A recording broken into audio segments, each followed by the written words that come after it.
Yeah, no, Daren and Ian. No, Ian's he's coming. He is coming. Yep. But no, Daren. Hi, everyone. We're live. Yay. Sorry about the delay. Had to go pick my daughter up. All good, though. It was about a 30-minute round trip for me. So I did put a poll up to see. I want to see what the results are of the poll. There are a few people who came on after the start of the show and said, I want it to start early. Yeah. Let's end the poll, shall we? I thought you might. That's why I come on early. And then called themselves out on it. So well, if we're missing Daren, I don't think he's in the chat either, is he? No. If he comes on a bit later, that's fine. Sometimes he gets stuck at work and things. What we'll do is I think we will go into this mode.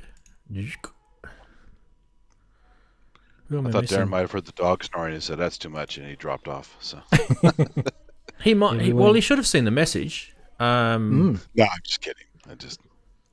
Yeah, I think that'll do us. We'll do the 4 up for now. Yeah, okay, so log of who logged in. Couple of housekeeping things before we start. Why don't we do this just to make it official that the show's started?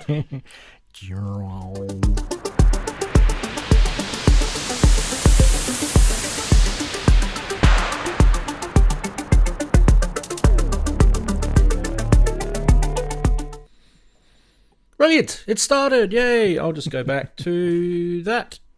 No. That. The button worked that time.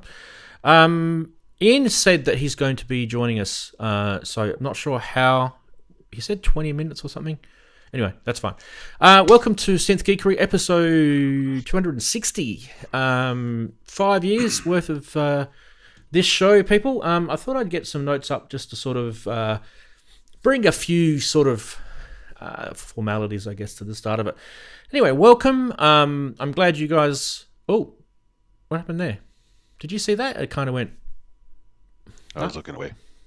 Anyway, if you hadn't wondered, today is Saturday, and Saturday is Synth Day officially. If you ever wonder what day of the week is Synth Day, it's actually every day, but we'll celebrate Saturday as Synth Day. And it is the 10th of August already. Can you believe this year is flying absolute, supersonically through? And if you're in your part of the world, you've probably got one more month left of the season that you're in. Brooksy's joined us in Zoom. Let me add him in as we do the formalities. Put his audio on. Brooksy, I can hear you, buddy. Can you hear me all right? Is it on this mic? It is. I can hear you tapping it. Oh, lovely. Is the volume all right? Because I'm going straight into my what do you call that box down there? Audio interface, rather than the mixer. Into that box down there. The mixer's died. Do you want to? Bad luck. You want to go up there? You're a bit soft from my. I might be able to. You can move your camera, or I can move. You can move your camera. There you go. You can go up there. Let Ranzee do his adjustments. Ian will pop in below.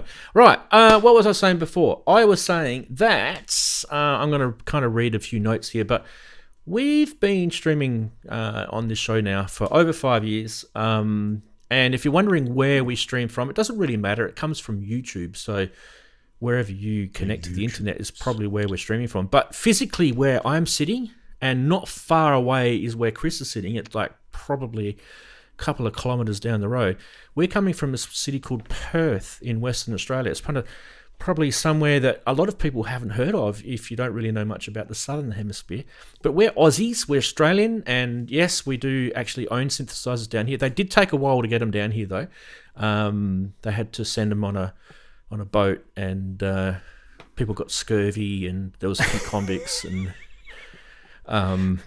yeah. Or maybe your ancestors. Oh, they used to sing "To-ri-ri-yappity" all the way down. Anyway, if you're wondering what the show's about, it's about synthesizers, of course. It's about music technology, DAWs, software, computers, sequencers, samplers, drum machines, eurorack.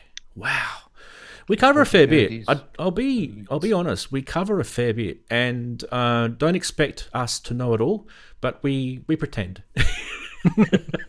We're experts at pretending. And if you're also wondering what we do here, we actually have regular segments, which hopefully you guys have grown to love or hate, whatever the case may be. And our regular segments, you'll be about to see them in a sec. So there's a few that we haven't had as regular as I'd like, but we'll cover that a little bit later. Anyway, how can you contribute to the show? That's a really good question. I think I've asked this a couple of times before. Well, those who are live right now and electrons are slapping them in the face with this live feed, you guys are contributing by being in the chat room. There you are. Look at you guys all looking handsome and pretty and everything at the same time. That's part of contributing, I guess. Being part of the channel, being supportive, that's contributing. But if you want to go a little bit more, you can see a couple of gentlemen and ladies in the chat room who have got a little synth icon next to their name, and they're nice and colourful.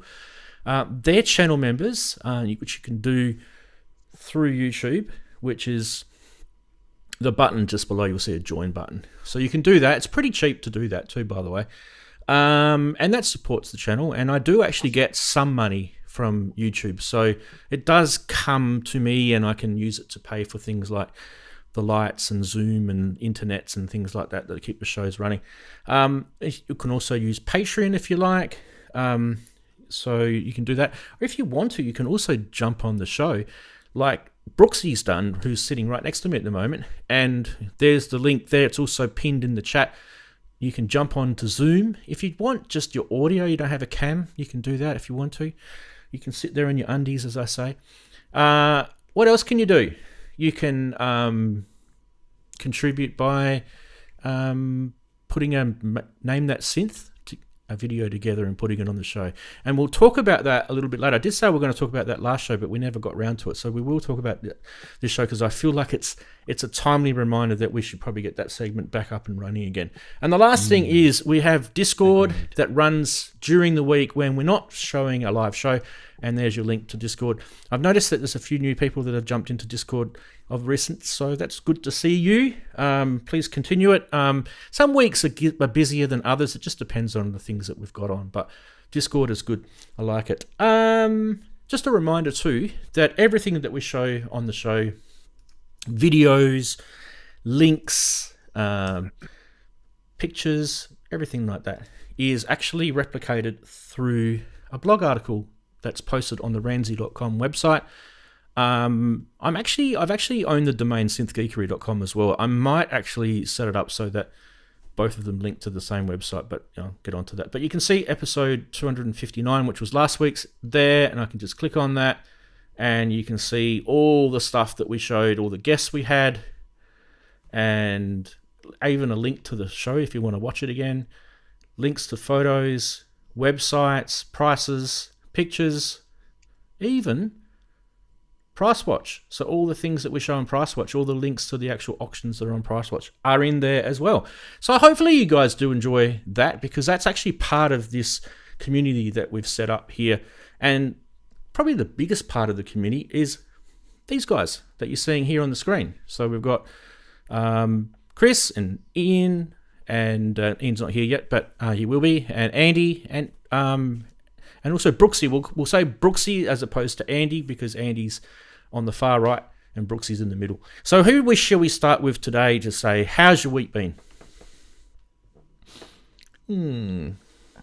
What should we go with? Shall I press a random button? Chris thinks it's going to be him. It is! Oh, no. It reminds me a little bit of Play School when they used to go through that window. Yes, who's through the round window, or the square window, or the rectangle window? They don't know what we're talking about. Yes, but Australian childhoods. Yes, we do. Oh, yes. We had it here. Oh, you had Play School, did you? Play School was a lovely thing. Jemima. Hello, everyone. You had Jemima. Wow. Jemima, yes. Yes. No, that was... There you go. Yes. Hello. Hi, everyone. Hello. I've had a big synthy week, but first I'll talk about the boring stuff. I have been doing my damn tax. And of course it involves my business, so it's like boring as heck. So that's all I'm going to say about that. But I have had a pretty good synthy week. I have had a good synthy week. I've had my head knee deep in some things. Ooh. Yes, I've had my head deep in drones and ambient pads, and Is that an Oneroi? it is indeed an Honorite, which I built this week. He made it himself. I built this one. I built it. Yay. Yes. And it worked. So, that's the biggest buzz you can ever get, is when you spend quite a lot of money on something that you build and go, oh my God, if I stuff this up, it all worked perfectly well. So, obviously down to my talent, I'm sure. And your engineering skills, Chris. Or blind dumb luck. Yes, no, some kind of somewhere in between. Anyway, yes, I've had My my guide on your T-shirt. Yes, it does help. It does help remember. It's like wasn't it the captain who had written on his a captain of a ship had written on his hand, left is port, right is starboard, left is port, right is starboard. There's an old joke, I can't remember. Sandy Topsvig did that one, I can't remember. Anyway, yes, so I've had my knee deep in ambient I don't think stuff of what you're talking about. Yeah, I'll explain it later. QI, if you ever watched QI. She's which version of QI? The Steven version or the... No, the Sandy Topsvig. I enjoyed both, but I kind of felt like Sandy had the edge. Oh, okay. It's interesting. Yeah. I don't know. They're very different. Really. They are. So they're different generations, and I like them both for different reasons, but worthy success. Nobody, by the way, nobody actually knows how you actually get scored in that show. No one knows. No one knows, but there is a company who's in charge of it, because on the ending credits every week it says scoring by, I can't remember who it is, but they do say so. I think that's the joke, isn't it? Some LLC that no one knows about, a shelf company. Yes, exactly. Something going on. So I'm sure it's done for tax reasons that way. Donald yes. Trump's. Anyway, so I've been droning, and whatever the hell comes out of that Beffigo, sometimes it's come from another dimension. It's bonkers. It's bonkers. I'm enjoying it heaps. Some of it you can get to grips with pretty, like I've got to grips with the sort of the basic oscillators and looper and stuff like that. It's fairly easy to grasp those, but then when you start going through the effects, and especially things like that resonator Rance, it does things that I don't fully comprehend. And when you then turn it all up and Chris not around comprehending with it, stuff, and then it starts going into chaos land, and you're just going, I don't know what's happening, but I know how to control it. Just when you end up in a certain destination, you're there, and you kind of can't really leave that destination massively, except by resetting all the controls and starting again. But when you're there, you can kind of move around inside it, and then it kind of does its own thing as well, and it's kind of, you interact with that, and it's just a lot of fun. It's going to be an interesting see how I integrate it into music. At the moment, it's more obvious just how much fun it is. But there are definitely going to be, I'm doing lots of recording, but there's definitely going to be, I think I'm going to end up with some libraries, sort of different sort of sessions, and then I'll use it as sort of like a sample pack, and I'll probably mine it over the period when I want something. But occasionally I still want to try that thing where you basically, I have not hit the random button yet. This is the cool thing. I've not hit the random button yet because I wanted to get to more grips with whatever was actually happening under the hood. Yeah, hitting the random button will be definitely one of those situations where you may be a little dry, or may have a little bit of creativity dry up, and you just need to get something going, hit the random button, and then you go, oh, I've got an idea. That's the idea behind that. So yeah, and the Ambient Zero arrived this week. I haven't really played much with it yet. I haven't had much time because everything arrived at once, which is crazy how those things happen. But yeah, it's I've played with it so far, and it sounds pretty massive and different from the Honoroi.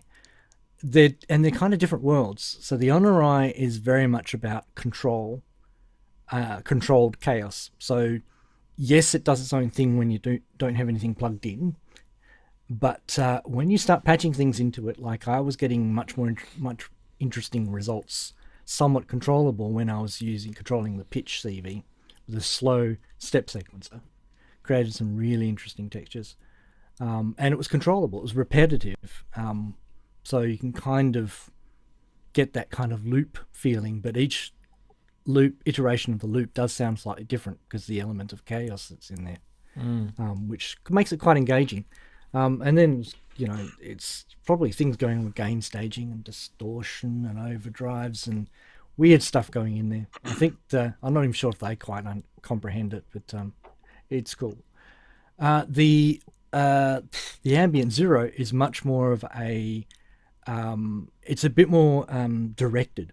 So it's you're much more in control, which means it's more like traditional composition, basically. And I really enjoy that too. That's the reason why I got both of them, for different kinds of styles of writing.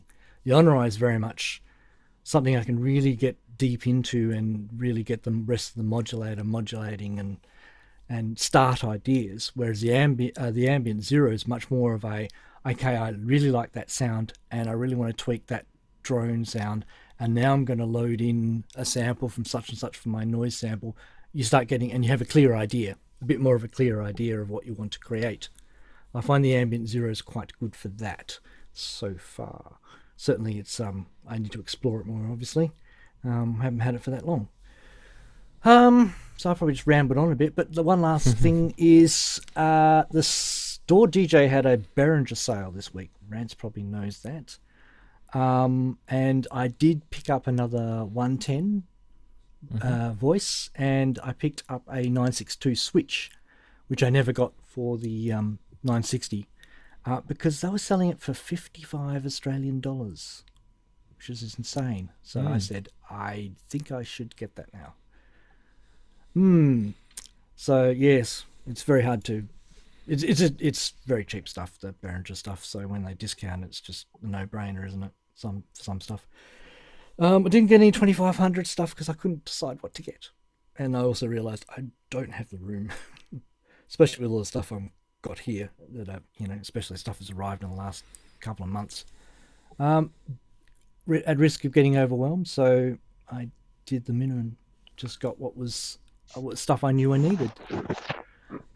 So apart from that, everyone here is in pretty good health. I'm in okay health, and yeah, nothing super bad's happened this week or super good other than the synthy stuff. So that's all for me. You're probably sick of hearing me anyway. No, I never get sick of you. I noticed before we go to the next guy, I noticed on that sale they did have a lot of Behringer stuff on sale, and some of it was really cheap. Like for example, the 1050 mix sequencer was basically half price. Yeah. But you can't buy it because they don't have it in stock. So I'm like, I don't like giving companies my money if they don't have something in stock. I don't like doing that because they stuff you around. They go, yeah, we'll get it in. It'll be here in 2 weeks, and then 2 weeks goes by. And that may happen with at least one of the things I bought, but it said 7 days. I nearly didn't buy it. But anything that was just no stock and has no ETA, I would not touch. Oh, that's like the Ring, 7 days. Watch out. So yeah. So I wouldn't be surprised.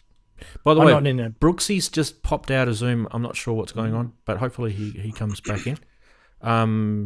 Yep, right on time. There he is. He's back. Okay, we'll go across to. In fact, why don't we go across to Brooksy if is he back? Not quite. He's not quite back. Yeah, he's back. Brooksy, you okay? How's the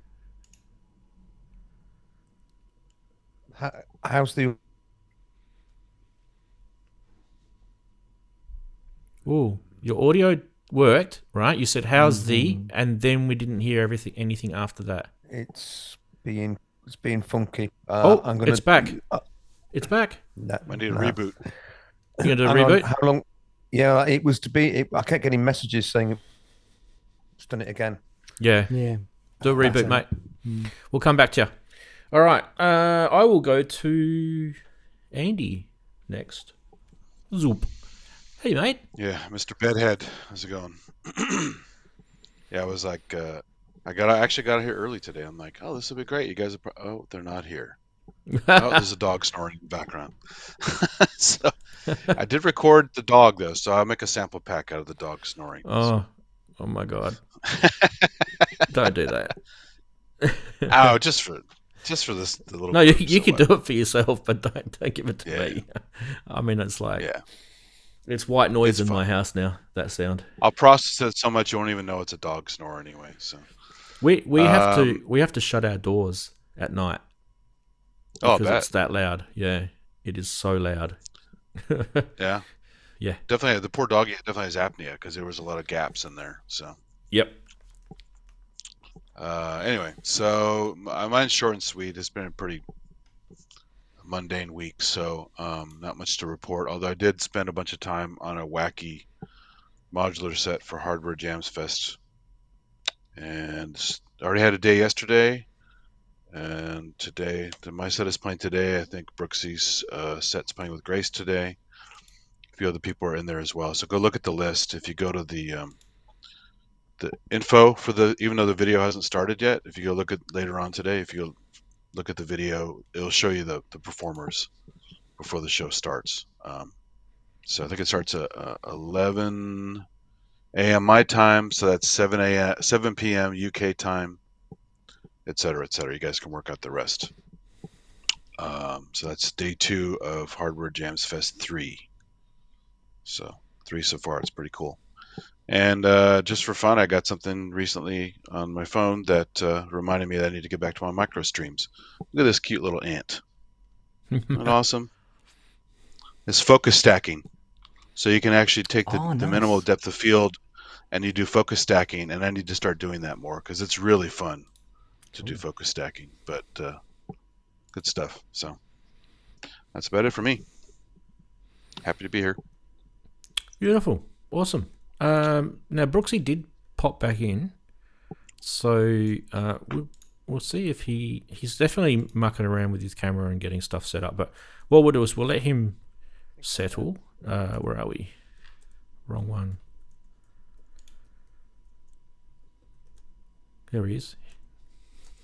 Are you getting audio from me? I am. How's the level on it? A bit quiet, but if you want, I can pump it up from here. Unless you want to do it your end. I don't think I can do anything more here. Okay. I think it's La la la. Let me see what I can do here, buddy. Audio. Okay. I'll give you a couple of dB. Try it there. Oh, I can't get this bloody camera pointing in the right direction. Yeah, it's a big. You should see them in Australia, mate. The ants are bigger in Australia. Right. How's that? Beautiful. How's that? Right. Oh. Lovely. Yeah. Sorry, I just thought it started going a bit kooky. I kept getting a message saying it was swapping from the audio interface to the internal sound card for some reason. So, yeah. Is that Zoom that's been kooky, or is that something else? It's Zoom switch. Well, it's definitely Zoom switching between the audio interface and the internal sound. Now, I don't know if that was my sound card having a bit of a USB moment, which is possible. So I've unplugged it, let it turn itself off, pull it back in. But oh well, I've had a funny week. It's been quite busy. I've had lots of things to do, boring things as well as interesting things. I've also had a synthy week insofar as not buying anything, but actually, move that bloody camera. I'll never get it back in the right place again. There you go. Actually, wiring all of this up. Oh, lovely. So spaghetti. It looks a bit Nice untidy spread right bowl. now. It looks a bit untidy, but actually it's remarkably neat under all. There's loads of cables piled on top because it's not yet wired back in here. But Grace and I did our hardware jam set. I'm a little bit late, but don't tell anyone. Sorry, Andy.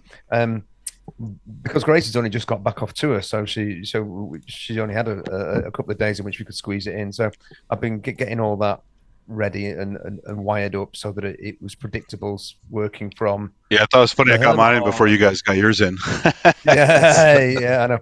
So and getting my head around the Hermod, I've still got a few issues to overcome with that. That has only just occurred to me. Like, it's really good. It's very powerful. You can do an awful lot with it. It's very predictable, but I've not yet started playing with the random modes. But yeah, I'm going to put this back up on here. Hopefully, it will sit in the right slot. There you go, marvelous. And then a couple of days ago, my Mackie mixer to my right just started. It's got a very red button called Rude PFL. Why it's labelled Rude PFL, I don't know, but it's basically it's the press a pre-fade listen button, but it's on all the time.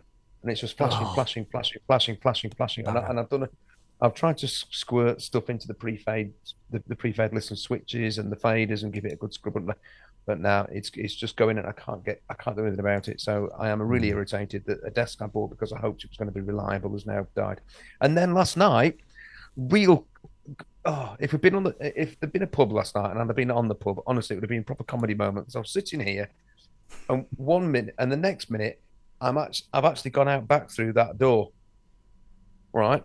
Because my chair, these little bolts here that keep the back support thing up, Sean clean through it. It went backwards. I went arse over tip, tumbled out through the. Thank heavens the door. I could have bashed me more than anything. I missed it all.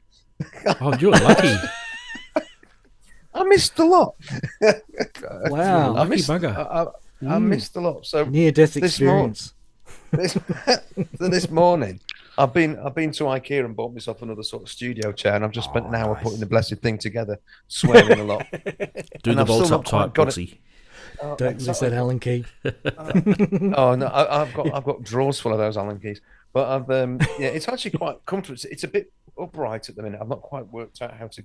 Yeah, I better not do that. I don't know. Else I might end up going through the door. You probably have to loosen the spring underneath. They've got like a little spring that you can do. There's a turny knobby thing, but I'll get it They're right all eventually. the same. Similar mechanisms. Wow, you had some events, haven't you? Oh yeah. Nice chair, brother. Yeah, let's see. Now, I should get a new chair. Don't move your camera. Don't move your camera. I can move you. Do you want me to move you? Yes, a little bit of nudge because a bit of a nudge. I will admit the chairs that I used to buy were those fake leather chairs like you got, Brooksy, and after a while they peel. The leather just peels. The last one was mesh. Actually, there was a little bit at the top that was sort of like faux leather. But so I don't get them anymore. I get cloth chairs now, and they last a lot longer. Okay, so let me fix your thing up. Sorry, I'm talking and I should be fixing. It wasn't anything. It was the bolt that went, not the mesh. Wow. Short clean through. Yeah. Very sharp. I mean, I suppose there's a bolt, which if I'd find the bolt, I could have actually had to go and pick that out. I couldn't see where it had. It probably would have cost more than the chair. Probably. That's the way the economy of scale works. Yeah. Awesome. All right, we're going to say hello to the Chatties because we should, and we definitely are. Hello, Chatties. Can't remember who was first in because I was kind of distracted with my daughter being needed to be picked up. She went to a birthday party and told me. I think it was Steve. I think might have been Steve. Yeah, because he was helpful. Big thanks to Steve for being helpful, letting people know. Yeah. We had Cresshead's there, Steve's there. Who else? Half God, Half Beast, and Conrad Gibbons, who said he's new to the show, but not new to the Pro Synth Network sort of community. We're all kind of part of that as well. But he's also decided to join our channel. So big thank you to Conrad. Good on you, mate. And Kissing the Machine is there. Wagoo, one of our Patreons and long-serving supporter of the show. Big thanks to you, mate. JP Page 2's there. Matt Brown, Brett Lemmings, to Sophie Music.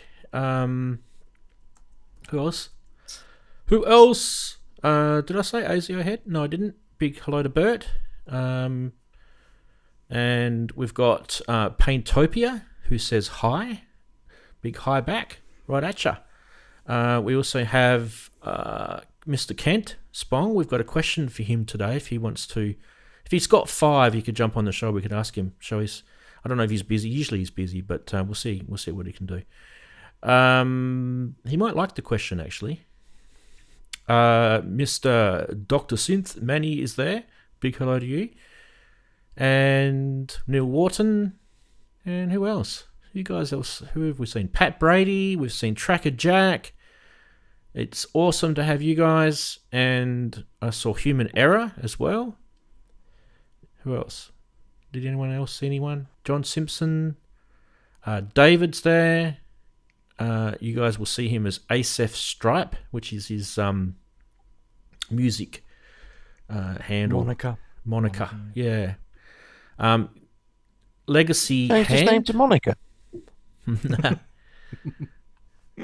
Big hello to Monica if she's watching. Yeah. Reminds me of Friends. Yeah, I think I'm probably gonna. Wow, there's heaps of people have jumped in, like Culture of Ghosts and there's a few. Jude Doogie. Oi, he says. Jude Doogie. Marky's Oi, there. Breathalyzer, as you said. James. Randy Upchurch. I'm not going to ask. And Dead Man Walking, QRD and K, and that's probably about it for now. Mac, I think I didn't say that. But if I've forgotten you, look, just throw your synth at your screen in disgust, because, you can't have that. No, I've broken. Haven't heard that one for a while. I think that's that sound, isn't it? Right. We should probably get on with the show. We've got some memes to get through. Ian's jumped in. Maybe we have to quickly say good day to Ian, because I know he's been a busy boy. Can you hear me all right? We can, yeah. Let's go across to Ian. Good stuff. Yeah. Good day, good afternoon, good evening, good night, good morning. Sorry I'm late. I've just literally dashed down the road from a show called Life. So here I am at Edinburgh Festival Fringe. We've seen about 35 shows in the last 9 days. So we're pretty tired. We've got 3 more days to go. But it's all been really good fun. The annoying thing was this show it finished 10 minutes late. So I should have been here 10 minutes earlier. But yeah, no, it's been a really good week. But you got 10 minutes extra. Exhausting. And I got 10 minutes. Well, actually, it wasn't a great show, if I'm honest. We only gave it 3 stars. Can I just say thanks to everybody who wished me a happy birthday. That was ever so sweet. Happy birthday, buddy. Facebook. Yeah, happy birthday, buddy. You. Still got a clue up the top left there. Well, you're right. Yeah. Your happy birthday thing up on other side. No, the happy birthday. Happy birthday. So, yeah, it does still technically, technically, it's still your Go on. birthday, isn't it? Well, no, it was Wednesday, but my daughter-in-law, who's belatedly wished me. We celebrate birthdays for it's the whole a birthday week. Yeah, that's what I say. It's a birthday week. We celebrate the whole week on Synth Geekery, so it's your birthday week, and everyone has to be a slave to you today. I'm up for that. That's great. Yeah, yeah, definitely up for that. That's what you get. Yeah. And hard to jump. 24, mate. Well done for making it to 24. You did well. I know. Yeah, 25 next year. And some. 24 dB. Yeah, I am feeling the age this week. I can tell you. It's sort of late nights. Late nights only because I've been editing video, not because I'm staying up late and drinking. Don't drink really. But actually, it is also bad food because no matter how much you try to eat healthily, it's actually not that possible because you're dashing like tonight. Because kebabs smell so nice. I'm leaving about 4 o'clock, just after 4 o'clock. I'm dashing to a show for an hour and a half, and then we're in a taxi, and then we're going out to a football pitch, which is out at the far side of Edinburgh, because they've got a show on there. So, and the only way we can get there in time is by a taxi. So it's literally all that dash around. So we'll be eating in the back of the taxi cab, I think. You know. So, but no, it's all good fun. It's really good fun, and we're trying to plan to come for the whole month next year. There's a rule, Ian. it. There's no 3-second rule if you drop your chip in the cab. If you drop your chip in your cab, it stays down. You don't know what's been on the floor of a cab, mate. No, exactly. No, that's not going to happen. Oh, you know. Yeah, I'm not picking it up. Yeah. Well, we have some idea. Bodily fluids would probably be a guess. No, don't go there. Okay. Don't go there. He said, Nice way of putting it, yes. No. Yeah, you went there, yeah. Stop right now. Well, I mean, you guys have all played live. You know exactly what I'm talking about. Right. Yeah. Don't play microphones when you're playing live. Don't sing into somebody else's microphone. I've always, for years now, I have always set my own SM58. Yeah, bring your own. Bring your own. Yep. Yeah. Even if the sound engineer has a big hissy fit, you say, "No, I'm plugging this in." Sorry, bud. Yeah. Luckily for me, I don't want to wish people for their ears to bleed, so I actually don't need to sing into a microphone. Well, I've only ever really sung. Well, I did sing lead in one band years ago, but really I only sing backup. So. Some idiot once said to me that I've got a good voice and I should probably try singing, and I went, "Are you okay? Did you fall on your head when you were a kid?" He's a fan of Dadaist music, so it's like Yoko Ono. Self-punishment society. Number eight. Number eight. All right, we should head on over to this. Not to this, to this. The other thing's coming in a minute, don't worry. Right. When your friends are all total outdoor types and you have synthesizers. That's so true. That's a studio town, isn't it? I do like that. That's me without the synthesizers. That's the problem with the Super blue white. light. Yeah, was the blue light. Yeah. It doesn't tan you. Who can we put in there? Can we put Brooksy in there? I feel like we can put Brooksy in there. Did he fit? Yay! Oh, I thought you. There we go. Look at that. See, Zoom is working. Right, next. The EP-1320 KO2. And then, very good. And then there's the medieval. Very good. That's really good. That is actually clever, isn't it, that one? Yeah, I like it. You could see a playing card deck like that, couldn't you? We will get into this a little bit later, people. I was going to say, we'll bring it up. I'll keep my powder dry. And you thought you weren't going to get Xi Jinping in the show. We might. He might be a special guest yet. The two things that really drew me to hardware synthesizers were the expense and the inconvenience. Yes. Yes. Wendy Carlos did not say that. Absolutely. I think it's a false attribution, as they say. I don't even think that looks like Wendy Carlos. It's a great But if machine. anyone had a right to complain, she did. So Is that a prototype of the Colossus? Yes. Yes. It looks like Chernobyl. And the problem solving, that's what I couldn't do it for. Wagyu just said she's got some lovely racks. Wagyu. Well, on the money, Wagyu. Oh, Hang on a minute. Wait. I miss not having Daren here to say Wendy's on the phone. Hang on. something. Or we. Right. What we Next. say about Wirac. You could sequence this on a modular synth, and then your hands would be free to tweak the filter. Very nice. That's quite good. There's nothing like going up to the church lady, the organist at the church, and requesting stuff. It's if you haven't done it, you haven't lived. That's what I'll say. Next time next time you go to church, make sure you. Am I the only one that thinks the church lady with the organ looks like Elton John? It's probably A little bit, yeah. Sorry. That's okay. Young Elton John, maybe. All right, there are the four for the week. So we had starting off, we had the Sunshine, the KP, the EP, the Wendy Carlos, and the organist. So let us know in chat what your favourite is. I like the Wendy Carlos one. I think I'm going to have to go for Wendy Carlos. It's a toss-up between Wendy Carlos and the studio tab for me. So, no, I think Bears, Wendy Carlos gets it. the Sunshine. Toss up between Wendy Carlos and the Bears for me, but I think I'm going to go with the Wendy Carlos on balance. Yeah. Wendy for me, no contest. Couple are going for the tan.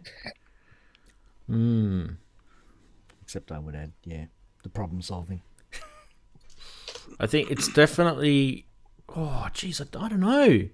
It could be a three-way tie. The one that definitely hasn't won it is the organist, so that one's out.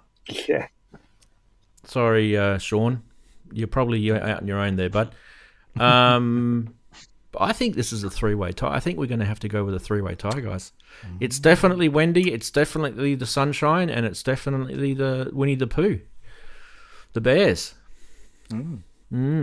Just like the Olympic high jump. Yep. Three-way tie. Three-way tie. I don't think we've ever had a three-way tie, but we'll do that. I usually just wear a Windsor knot when I have my tie on. Yeah. I can't remember how to do that. I haven't put a tie on in 25 years. I do remember a Windsor tie, a Windsor knot. What do you call the other knot? The one that everyone does? There's a name for it. Just a normal tie knot, right? It's the not Windsor knot. The lazy knot. The schoolboy knot. Yeah. God, do you remember doing that when you were a kid? My son's going through obviously that whole stage now where he's about to turn 10. He's had a tie now for about 3 years, I guess. And so I do it so that he just slips it over his head and he just pulls the little bit and it tightens up. And and every now and then we chuck it in the wash and things like that. So, but he doesn't know how to tie it up. It's kind of cute. And every now and then I'll put it around his neck, all completely undone. And I'll go, all right, Noah, off you go. Have a crack at it. I'll come back in 5 minutes. In 5 minutes' time, I come back and the tire's on the couch and he's decided to do something else. His PlayStation. I was able to do my boys' tie, but do it in reverse, so they had it right. I didn't have to put it over my head and tie it, and then put it over their head. Yes. But I couldn't do that now. I mean, obviously it was 20 odd years ago. So the hardest thing is getting the lengths correct, getting the fat one and the skinny one on the right length. Yeah. So You often get 3 or 4 goes at it before you got the right lengths. There's a little hint to it though. If you've actually had that tire tied up around your neck once before, usually there's a little kink in it, and you can work out where to put it next time you put it on. Anyway, right. We completely go off tangents on this show, so I do apologise. Welcome I to don't really. Tie. No, The Synth Tie Geekery show. I mean, people were talking about Thai unwin. People were now talking about Thai, as in food, and in something else I'm not going to go into. But I think that's a great segue to start the new segment.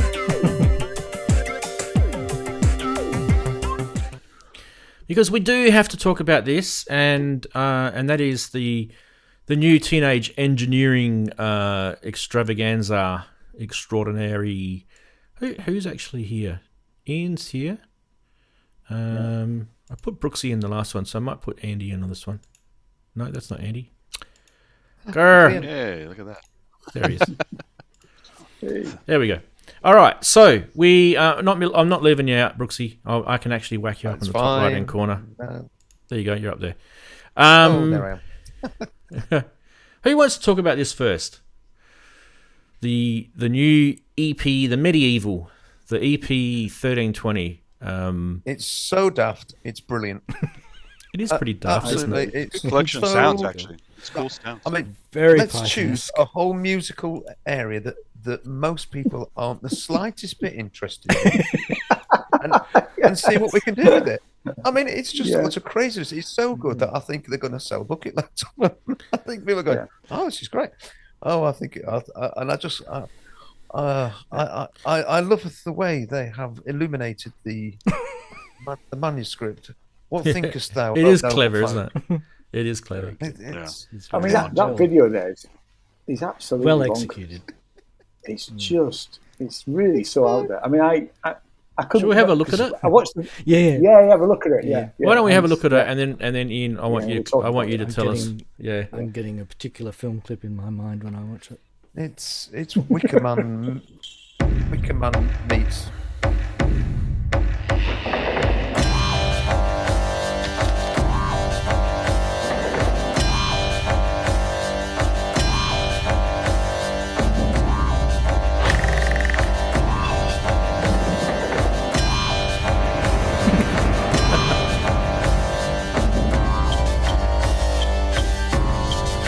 What's that? What's that all about? It's a Celtic dance. Don't jump. There's my knob that I missed off the. That's the screw for Brooksy's chair. Good horsey.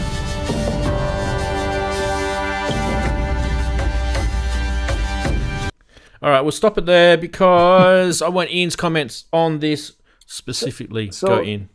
I mean, I got an email from Teenage Engineering because I'm on their mailing list, and I watched the video.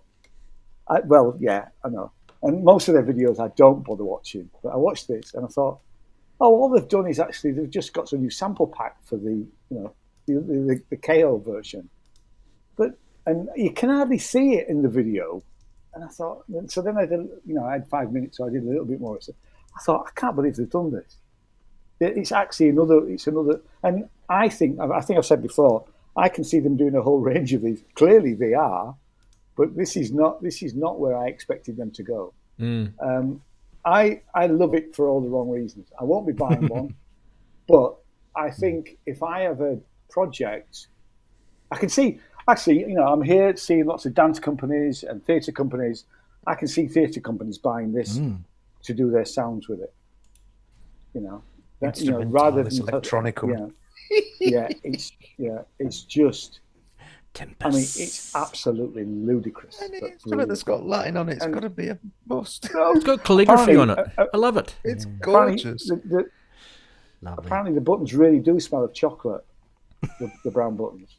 Oh, people are going to be licking their buttons. I sort of, you know what's going to happen. They already were. I'm going to go to Synth Fest, and I'm going to walk up to it, and I'm going to sniff it. I mean, how weird is that? Everybody's going to do that. Oh. Yeah, exactly. Actually, maybe I shouldn't. Maybe I should go into a shop and maybe. How long will they continue to smell for, though? I don't know. Depends on the half-life. I do love it, but I don't want it. Until I've got a project that actually needs those sounds. I don't really have any of those. I had a chocolate eraser in elementary school that smelled like chocolate for a long time. I had one as well. Yeah. I remember those. Yeah. Who here thought when this thing came out that someone spent a lot of time watching all of the Game of Thrones episods and sampled all the instruments? Because you've got the prequels going at the moment, haven't you? Yeah. The House of Dragon. House of the Dragon. House of Dragon, the first series, But it's not as big. This project isn't that surprising, because Teenage Engineering is a design firm first before they started making the music instruments. They're art nerds, right? They're video game nerds and art nerds. It's a very so for them to do this is not that surprising if you follow their path. Yeah. So it's right up their street. I agree. Yeah. Now, did anyone else get And they're Swedish, so. with the film clip? Did anyone else get the enjoy the silence vibe of that film clip? A little bit. I definitely did. Yeah, I definitely got it. Yeah. So, and you were talking. And Eyes Wide Shut. And we were talking before about playing cards. Was around? You thought you could make some playing. They should make some playing cards. Well, of course tarot they should cards. make some tarot cards. They should make tarot cards to put on that expensive card table of theirs. Yeah, they should. I've got it's such an obvious fit. You could have the. So I expect that to come out next. To be tarot cards for the. Chris, you could have these symbols, right? Ah, yes. You know. Yes. You could they have should the. Create a whole, they should create a whole sort of creative game around it, where you have to buy their table, of course, to use it. But, I mean, the bowed harp of. I don't know. What do they call it? The something of thorns or something. The idea Iron of the Throne. tarot cards is not as daft as you think, because I have actually made music using tarot cards as a random trigger. Mm. Wow. Yes, of course, Somebody, it's a mathematical thing. somebody actually Statistic. mapped them to notes. I Not always get chords, the just death notes. card. Whenever I get that, Well, I get the death I card, tell and you I'm still alive. So, Yeah. not sure what's happening there. You mean there's nothing it's- to it's- tarot I tell you, cards? It's just a warning, Rants. You can change your course. You can always change your course. It doesn't necessarily refer to It's yourself. weird. You could refer to It somebody made else. weird music. I know it might mean It the end sounded of quite something. menacing. I've had people Yeah. school But me I on love it. it. Yeah. So yeah, no, I buy a pack of Teenage Engineering tarot cards for definite. But just have a look at how much effort they've gone in. It is even just- lovely. Just to the webpage Yeah. with the graphics and the fonts. I'm not I- saying I mean, you have to think go all it's- in, right? That's They need to. Yeah. It's like they had a whole lot of people they needed to employ, and they went right. we're doing Troubadour. Yeah. I love it.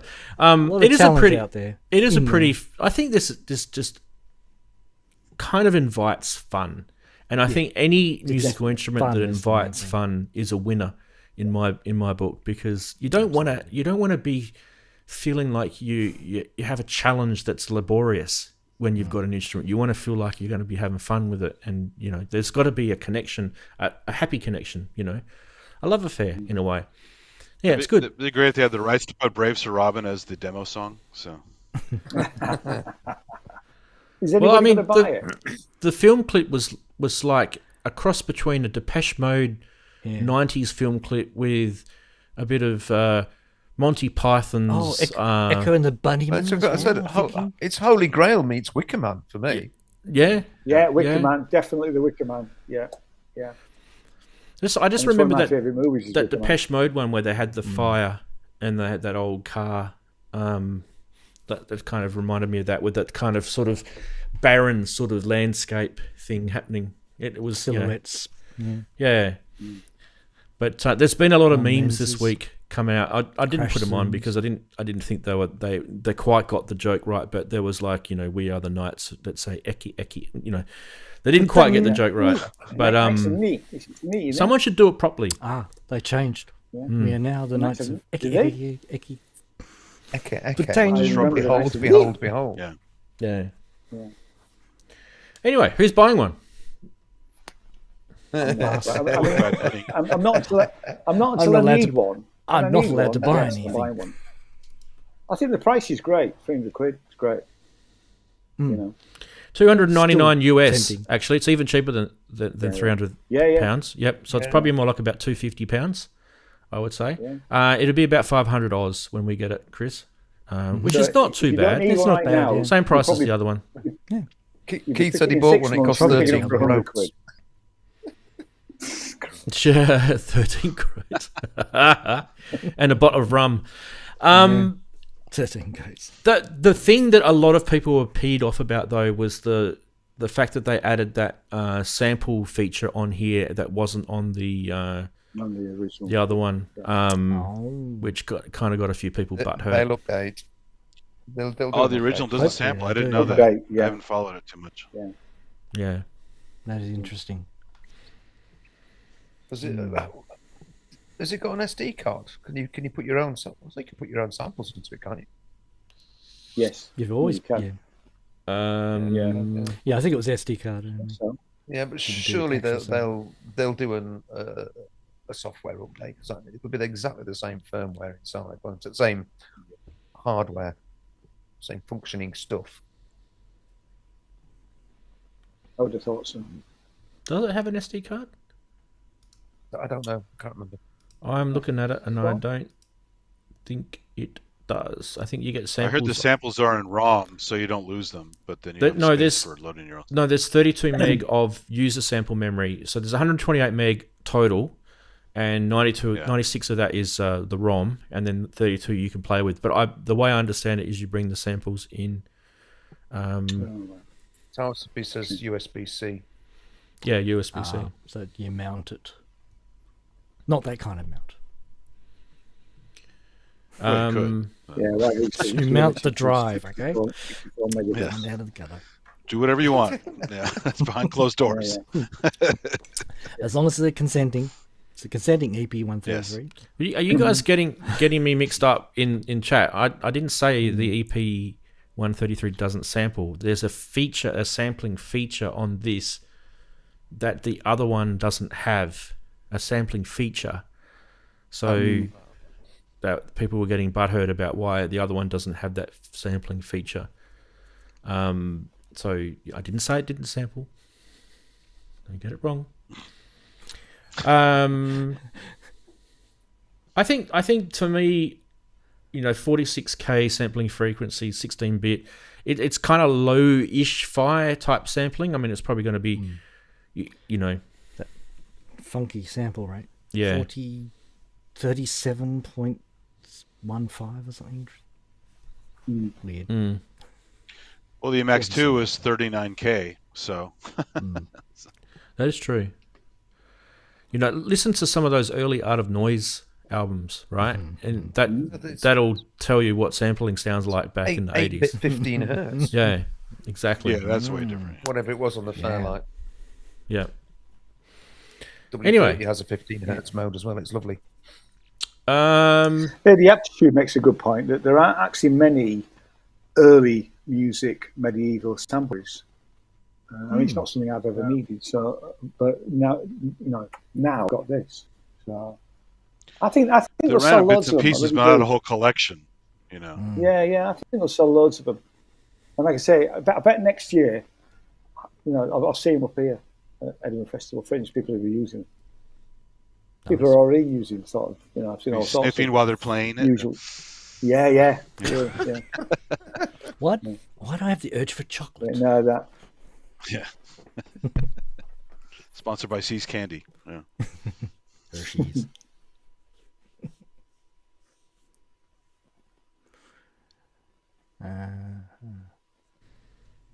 Remember me telling you a story ages and ages ago, Ranz, about getting into almost a fight with this guy at a folk night in a pub in Sheffield. It's a famous episode.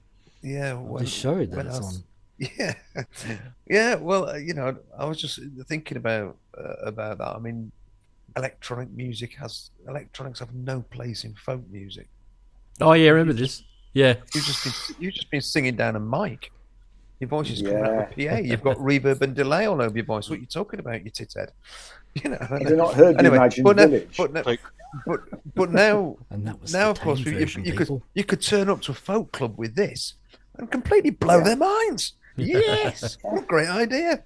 But Andy, you'd have to have your finger in your ear all the time.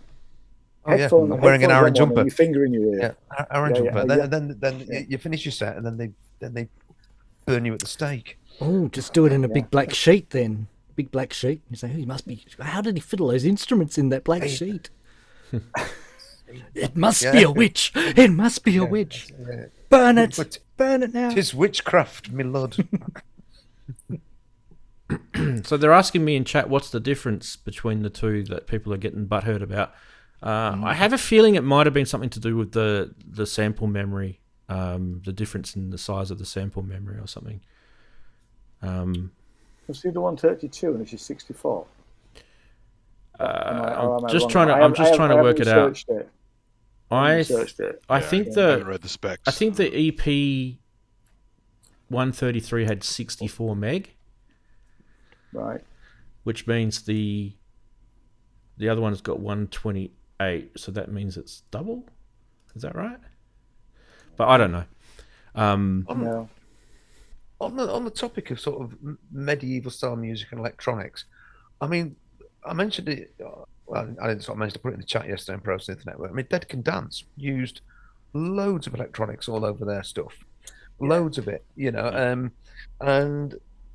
I went to the EMOM at Todmorden. I didn't play in it. I just went as a punter on Tuesday night, and just as I was arriving on Radio 6, they were profiling an Irish band called Chorus Trio, who I'd never heard of, and they are incorporating live drums, live fiddle, and lots of electronics, and doing essentially Irish folk tunes with it, and it sounded fantastic.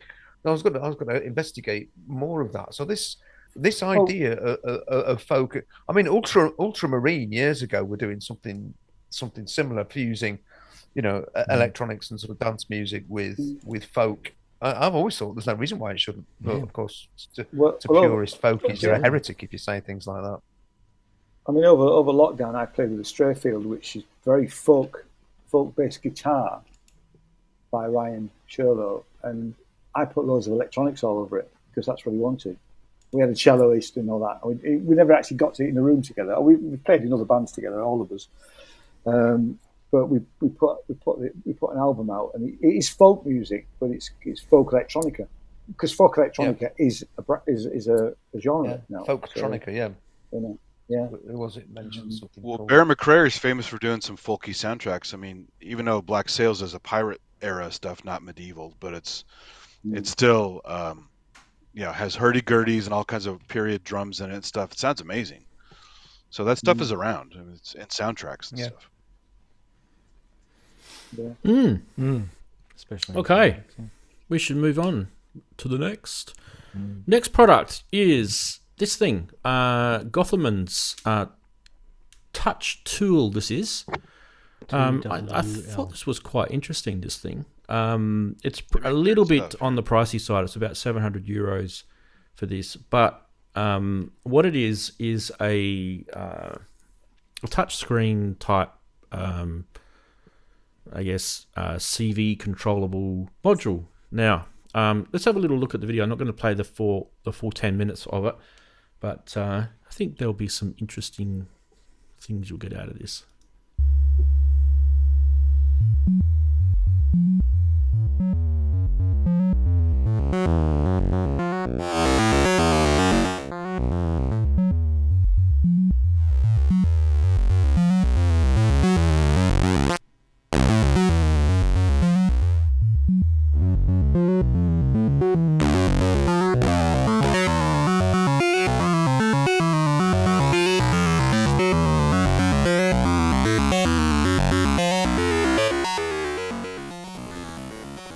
So what you're seeing here is basically a 4-channel module which has one main function and one utility function for each channel.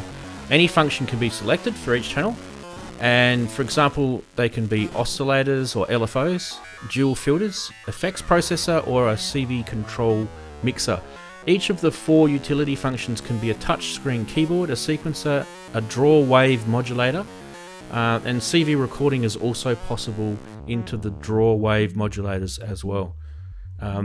So interesting module indeed. This thing coming back to us, it has 4 24-bit audio trigger clock inputs, 4 16-bit high precision CV gate clock inputs, 4 16-bit audio CV gate clock outputs, 2 12-bit CV gate clock outputs, and 2 gate clock square wave outputs as well. 8 LEDs showing the activity of the 8 outputs, and it's got MIDI in as well. High level analog potentiometers for editing parameters. 4.3 inch screen. It's quite a big module at 32 HP, and as I said before, it is a €700 module. This is by Gotharman's Musical Instruments. So, anyone seen this? Interested in this?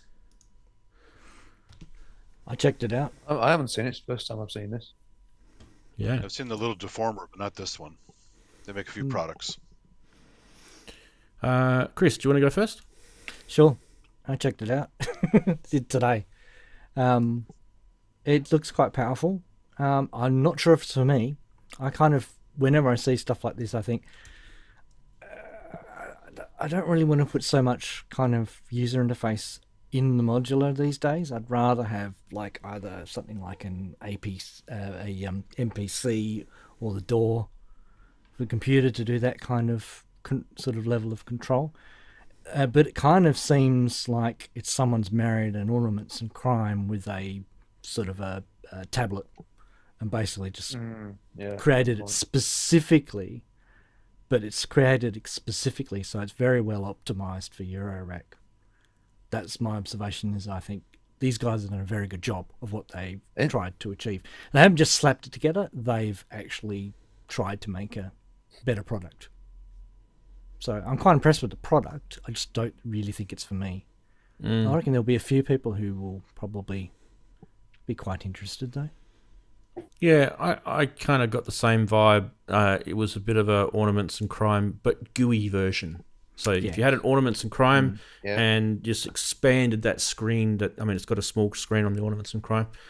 This is the GUI version with lots of little, nice displays and stuff. Quite good development on the UI. I thought it was well designed and well developed, well implemented. Sorry. Yeah. A bit like Chris said, I've never been very interested in these all singing, all dancing modules, like the Distings and the Ornament and Crime. I can't reconcile the idea of having to scroll through loads and loads of different functions to get to what you want. I know that they will work and they can be what you want when you want it, but I just think it's too much of a faff for my brain. I've got some complex modules in this system now. I mean, the Hermod is so deep in many ways, and it's taken a while to get customized to it. The bit box, the blue box mixer, again, sort of sometimes frazzles my brain a bit, but at a base level, it's easy to use. But trying to get the bitbox sampler, again, there's lots of layers and they're deep. And actually, if I'm honest, within the system, I just like a module which does this. This module does this. That module does that. That module does the other. Because my brain works in that sort of compartmentalized way, and things that do everything have always been a bit of a mind. I can't find the right word without swearing. Thing for me. A mind freak. Yeah, I mean, I didn't think the sounds they were making on this sounded particularly good, though. I thought they could have done something that sounded something less sort of fizzy and buzzy, but I guess there's all sorts of possibilities within it. So I'm just bringing Daren in because he's joined us now. Hello, Daren. There he is. Daren, you're in the bottom right-hand corner today. Hello. Hi, Daren. Hello. Flipping it. Good day, all. Flipping it. That was an unforeseen rush out just before the show started. Auntie had a crash in the car. Oh no! So, just about 10 minutes before he was going to come on, I had to rush out and sort it out. Luckily, everyone's all right. It's only cosmetic damage, it turns out. But you know what the youth are today? Straight onto the video phoning and this is going to cost you and all this lot. So that's why we had to rush out, because she was you know what they're like. Yeah. So as soon as I rolled up, they sort of suddenly went, well, we're off. Yeah, probably not. What's all this? What have we here then? Yeah. That's where you need your mate with the tattoos. Yeah. Oh, good. Well, sorry to hear that, Daren, but I'm glad everyone's okay. Yeah. Yeah, it's just car damage. It's not. It's the car's drivable. Once I've tied all the panel back up, it's just the front bumper that's been dent and come off, and the side, so it's drivable-ish. So whether they'll write it off is a different matter, because they write everything off these days. Yeah. Yeah. Well, yeah. Anyway, how are you all? We're good. I'm glad you are too. Yeah, likewise. I actually started the show about it wasn't 20 minutes late, Daren, so you probably didn't miss too much. I seen that. I seen you going to start it a bit. I seen you going to start it a bit late, and I thought, what I'll do is I'll just carry on, and then I got a phone call, and then. Yep. You had to rush off. Well, it's a rush off day. I had to rush off and pick my daughter up. You had to rush off to rescue the wife with the car accident. It's international last minute. Auntie. Not Aaron Day. The wife is fine. Auntie. International last. I didn't hear the auntie bit. Sorry. Awesome. All right. Well, Daren, we were talking about this thing, the what do you call it? Touch Tool. Tool. TWL. TWU, as in not W. WL. by Gotharman's. Now, Wagoo was saying in chat that he hasn't actually done much with the Gotharman's modules, so maybe he might have a play with this one. Something you haven't got. Yeah. Got to get it if you haven't got it. 700 euros. I felt it was a little bit on the pricey side. There's no way I'd be paying 700 euros personally for this. It'd have to do a hell of a lot more than what it's advertising to do for that. So I believe it's probably just part of it is the boutique business side of the Eurorack. Part of it would be the development. Part of it would be this guy trying to claw back some of the R&D. But that would be the main thing. I don't feel like if you're going to make a module well, like it could this, add features to it. It is software, so you could add more things. So. Yeah. I think it's more developable than a one button. Yeah, but it isn't exactly open source. Doesn't go into much detail about that side of it, though, Andy. Yeah, I don't think it's open source. I didn't see that either. I think this is a closed system. I think this is basically going to be up to the developer, at least whatever he wants to do with it. Yeah, correct. Yeah, which will be probably why it's quite pricey, because he's basically spent a lot of hours developing it. The GUI would have been a massive job. Nightmare. Yeah, that was a heap of hard work there. Yeah. I mean, go to the Gotharman.dk website and have a look at the page of all the GUI screenshots. You'll see it's so many different screens on here, and there's a lot of detail on each screen. Kind of, in a way, it kind of reminds me a little bit of some of the older synths, like the M3, the GUI of the M3. Synths with the screen. Yeah, we look at all their stuff. I mean, the little deformer is a pretty cool little thing. I've never played one, but I've seen all the demos online of it, and for mangling audio and stuff, they make some pretty cool stuff actually. So. Yeah. All right, and the video does go for like 10 minutes. There are some interesting things that he's doing in there. Bearing in mind, obviously a lot of the features this has is digital based, so he's talking about filters and things like that. I obviously couldn't see that he's got an analog filter circuit in here. I believe that the whole thing is all completely DSP based, or algorithm based, if you want to use a different word. Nothing wrong with that. Hey, I used to love the sound of the Kurzweil filter in the 2000, and that's digital. So there you go. Next, use digital, Well, even Roland's XP series are all digital, and the filters and them sound good. So Waldorf XT digital, it's great. Yep. Blofeld digital sounds good. Yep. Next, what about this? So we had an interesting chat with Mac in our Discord during the week about this, actually. So this is Behringer telling us, hey, we've prototyped this. It's a polyphonic Oscar. So they're calling it the PolyOSC. Now, this is a prototype. They're not sure whether they're going to release it. It looks a little bit like a key step with a synth on top of it. You mean the swing? Not the key step, the swing. Yeah. Okay. I'll remain to what I'm saying. What's interesting about the Oscar is that, I mean, obviously it's a mono synth, and I kind of feel like if you're going to make it into a poly synth, that was never intended. Synth. Yeah, but it was never really intended to be a poly synth, I don't think. No. So it will behave a lot different. You'll probably find that the sounds out of it it'll just probably not be anything like an Oscar. It'll be its own thing, really. If memory serves, I think the Oxford Synthesizer Company did start making a polyphonic one, and then went bust. I think they were working on one, but I may be wrong. That may be my memory going. So would that have been Chris doing that, or someone else? Yeah. Yeah. It was a Chris Huggett thing, wasn't it? Yeah. I mean, look, what was Chris's best poly synth? Arguably probably the Peak, right? Summit. Yeah. Yeah.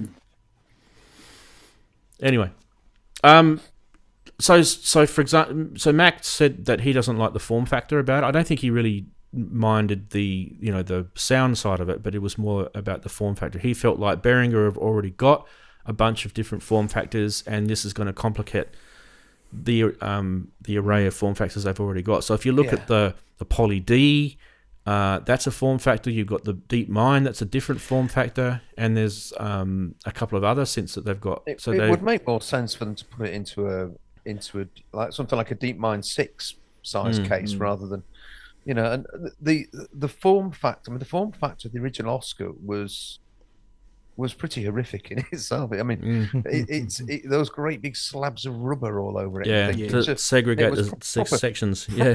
Proper industrial looking machine. Really fabulous. But I think that would be a better format than a mini keys thing with some smallish knobs on it. This is Behringer trying to do their own little boutique kind of thing, right? Package in a small setup. Although something like that. They could have shown us something that was in the micro size, like the Pro VS and. Well, they could start putting those in this form factor. This might be a proof of concept to go forward. So. Yeah, it might be. Because you can kind of make compromises when you put it in something that small, but once it gets bigger than that, we're kind of like asking for a better, more fitting user interface. So what Brooksy was saying, and I've probably joked about this in the past as well, is that this is the original Oscar, and like you can see with those really big sort of chunky sides and the chunky sort of sectional, the vertical sectional dividers there. It's kind of like it's like you're in the oscillator section, you're in the filter section. It's kind of like it's quite violent almost in the way that it's been designed.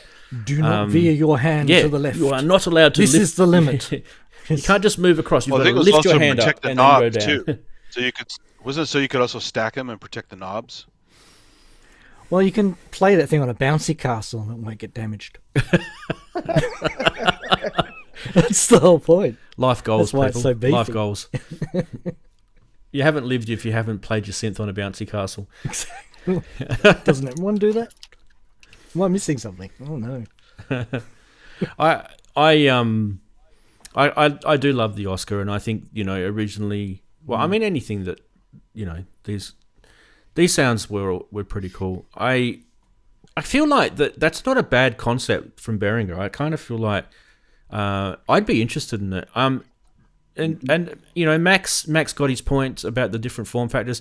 I actually don't mind this little micro form factor. I kind of feel like that would work for me in my studio here. I don't. It's like the reface. Yeah. I don't want to have a massive synth. Because it just take up so much space. Like I could dual purpose this as a controller / a little PolyOSC at the same time. I think it'd be a cool thing. Yeah, it's always quite handy to have a synth in your mini keys.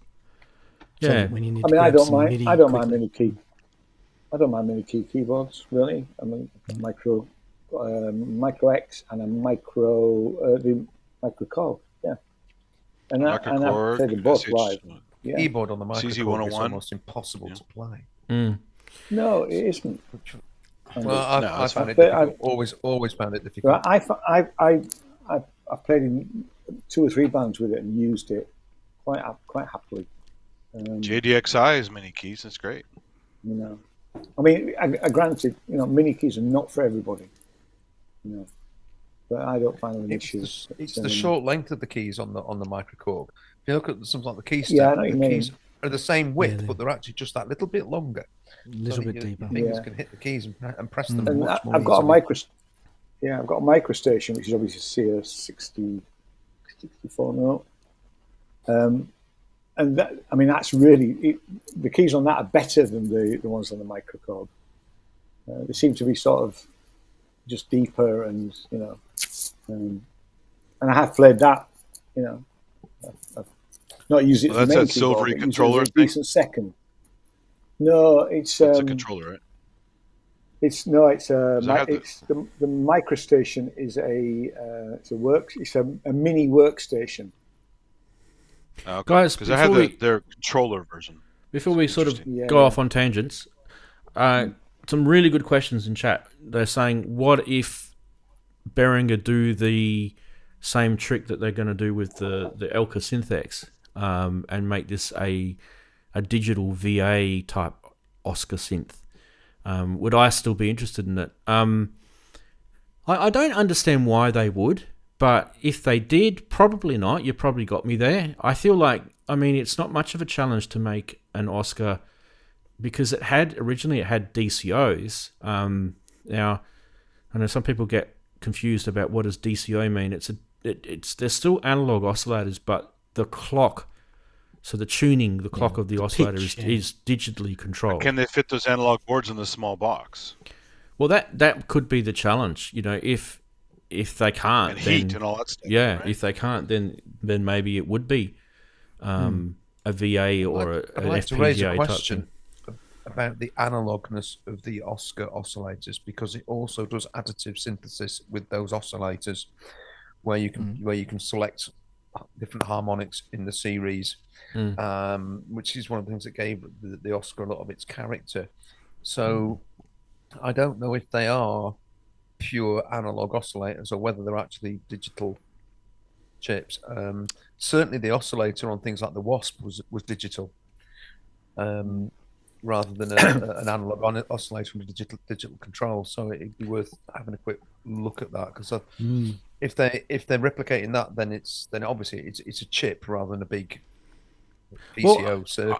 I thought it was kind of similar to the way Waldorf did the Pulse 2, or the Rocket.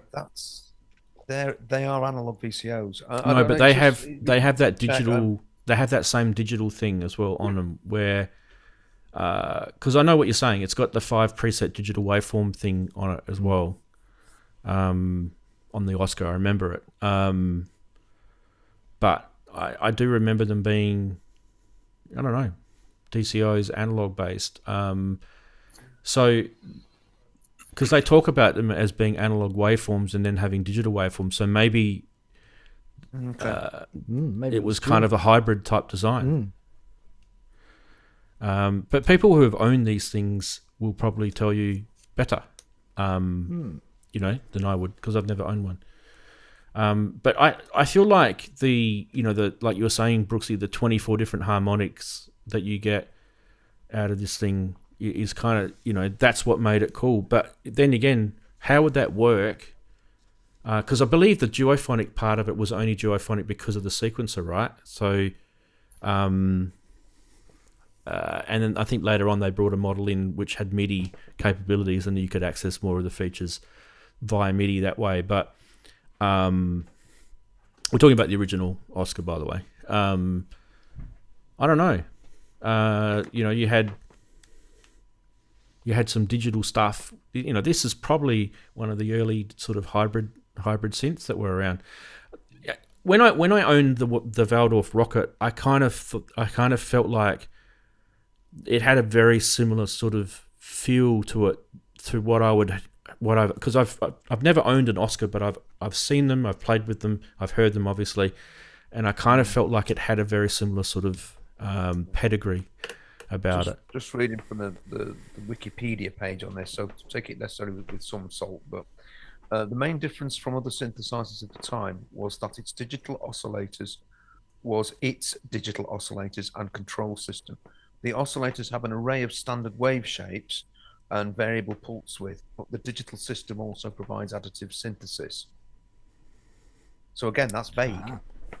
It is. It is So It's kind of like an ESQ1. Highly Controls analog technical. filters. so they're not DCOs.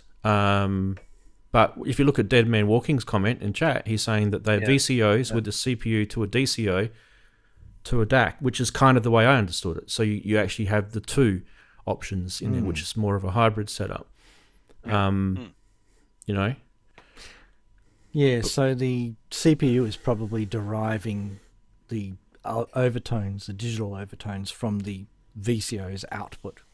Yeah. So the pitch was controlled by the VCO, but the actual CPU was doing the generation of the additional tones, which makes sense because, you know... Which is how the Rocket works. Frequency multipliers. That's how they work. Slightly smart chips and stuff. Yeah, never used a rocket. Yeah.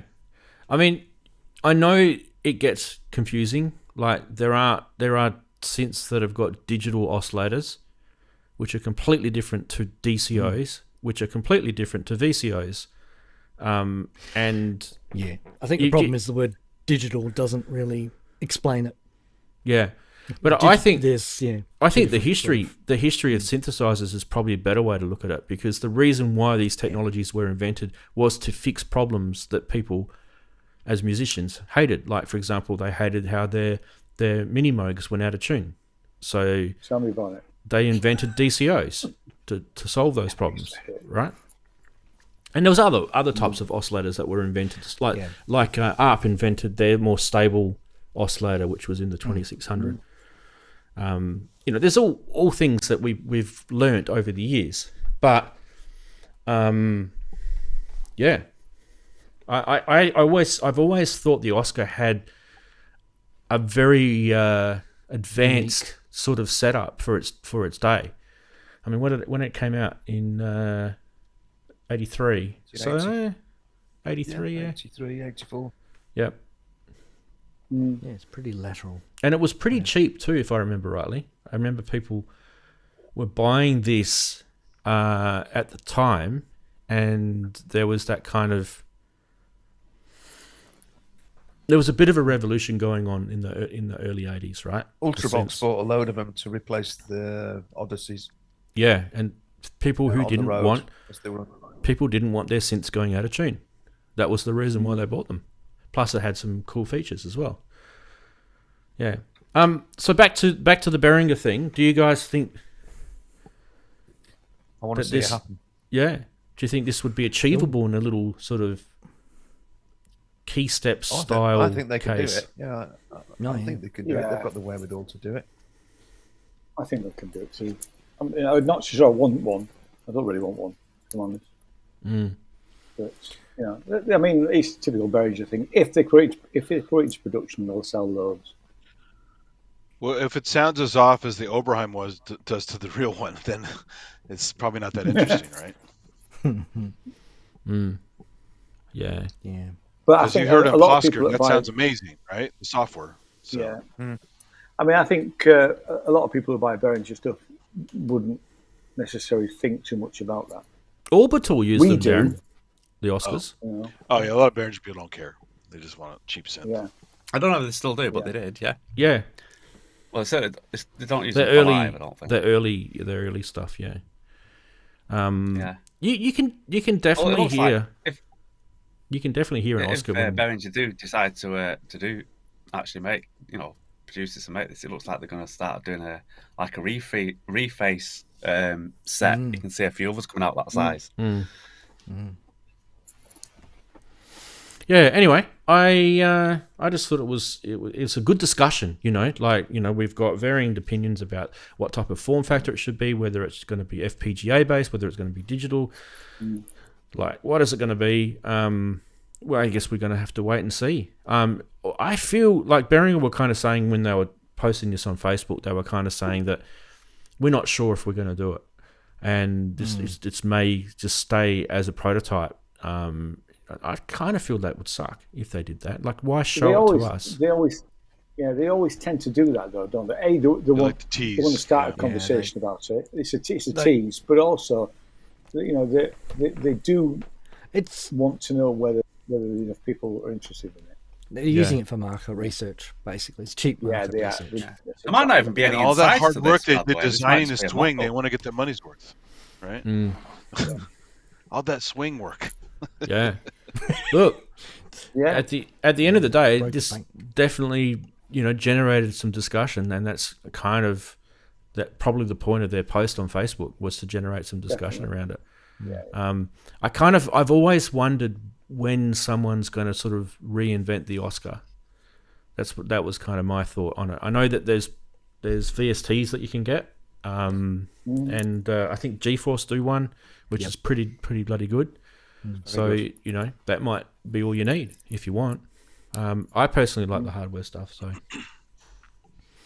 right, next is this thing by Barton Musical Circuits. Is it finished yet? Yeah. Is it meant to be this guy's really actually interesting. Deliberate. This is definitely deliberate.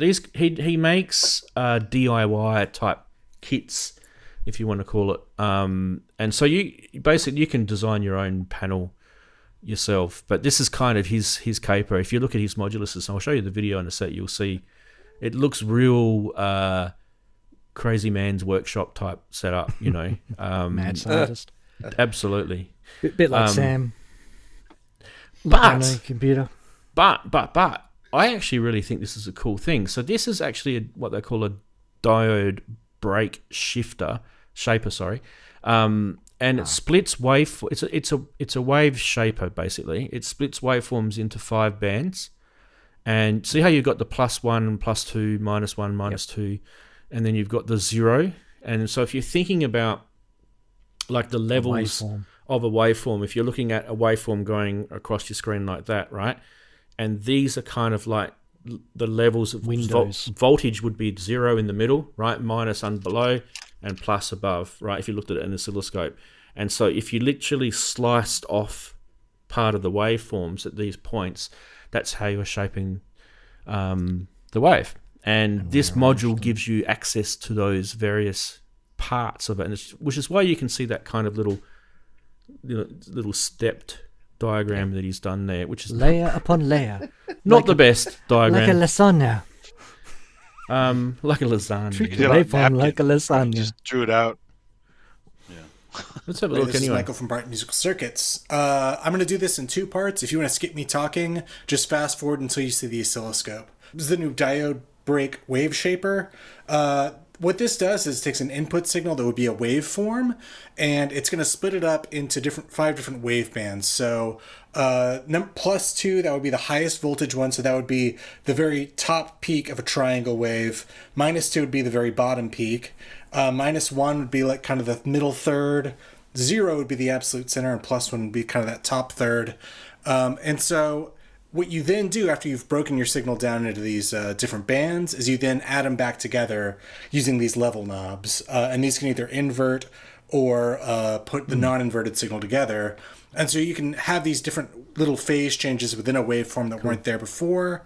And the thresholds for where these voltages break down, that's based on the break voltage, which is this knob down here. And you can use a control voltage to manipulate that break voltage as well. Let's have a look. So as you're starting out, we have, I've set this up to be about as clean of a sine wave as I can get. This is just our input signal. I'm going to start turning some knobs. In a minute, I'm going to add control voltage from an envelope follower. But yeah, so here's some idea of what this does.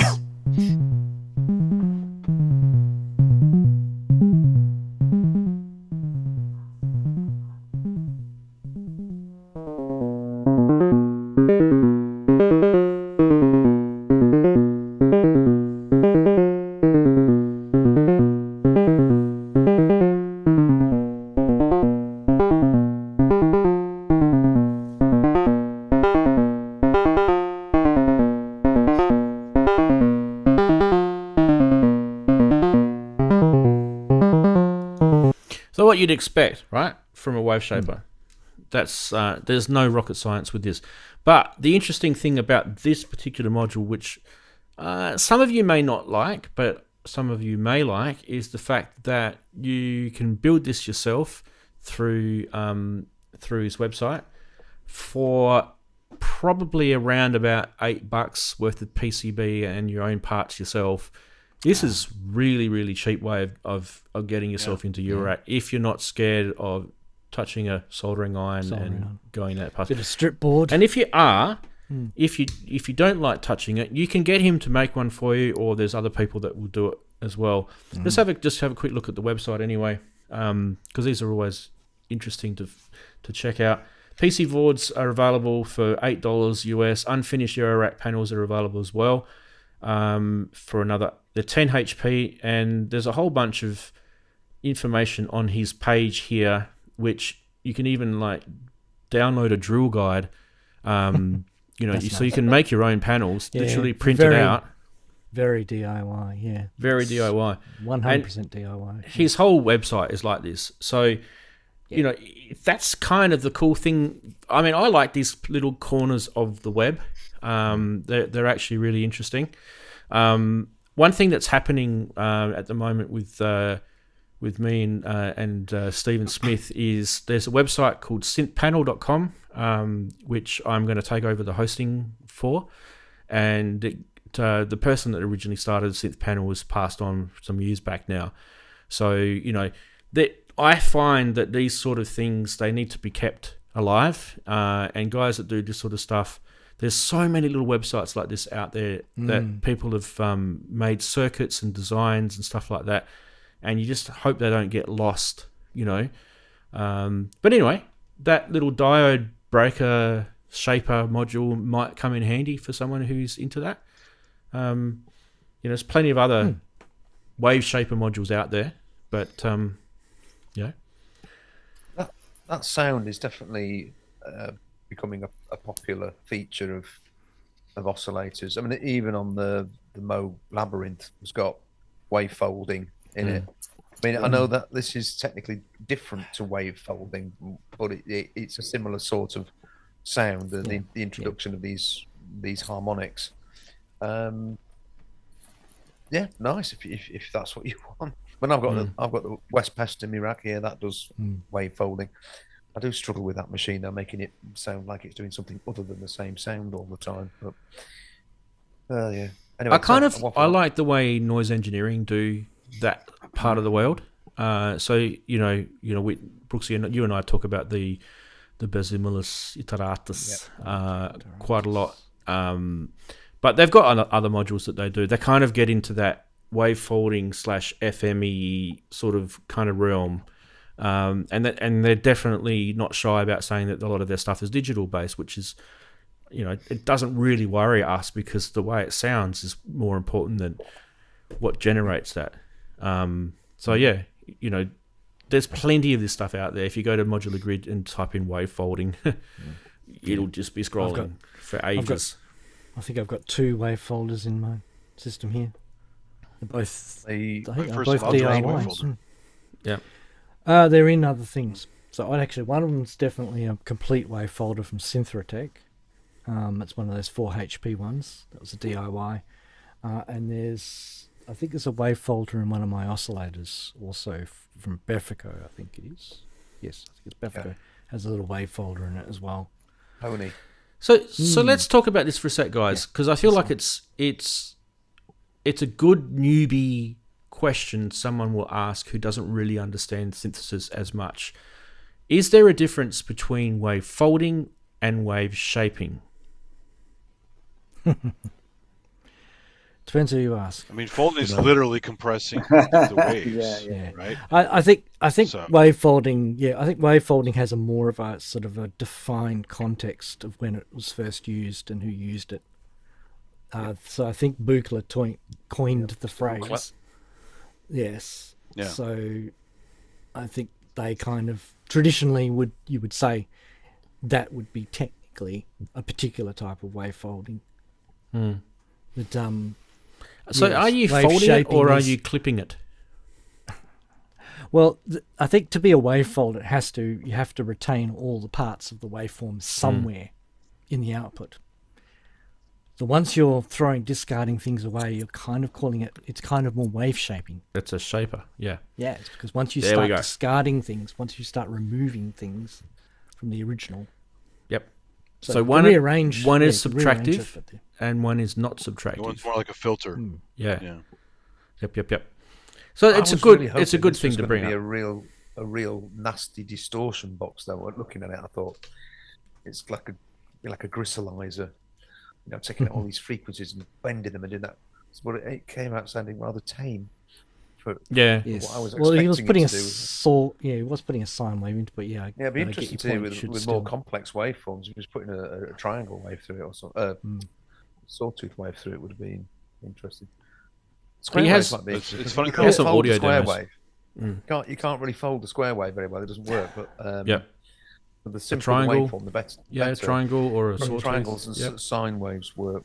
But yeah, it's funny. My first module was a tip-top wave folder because it was really cheap and I was a gateway drug to modular.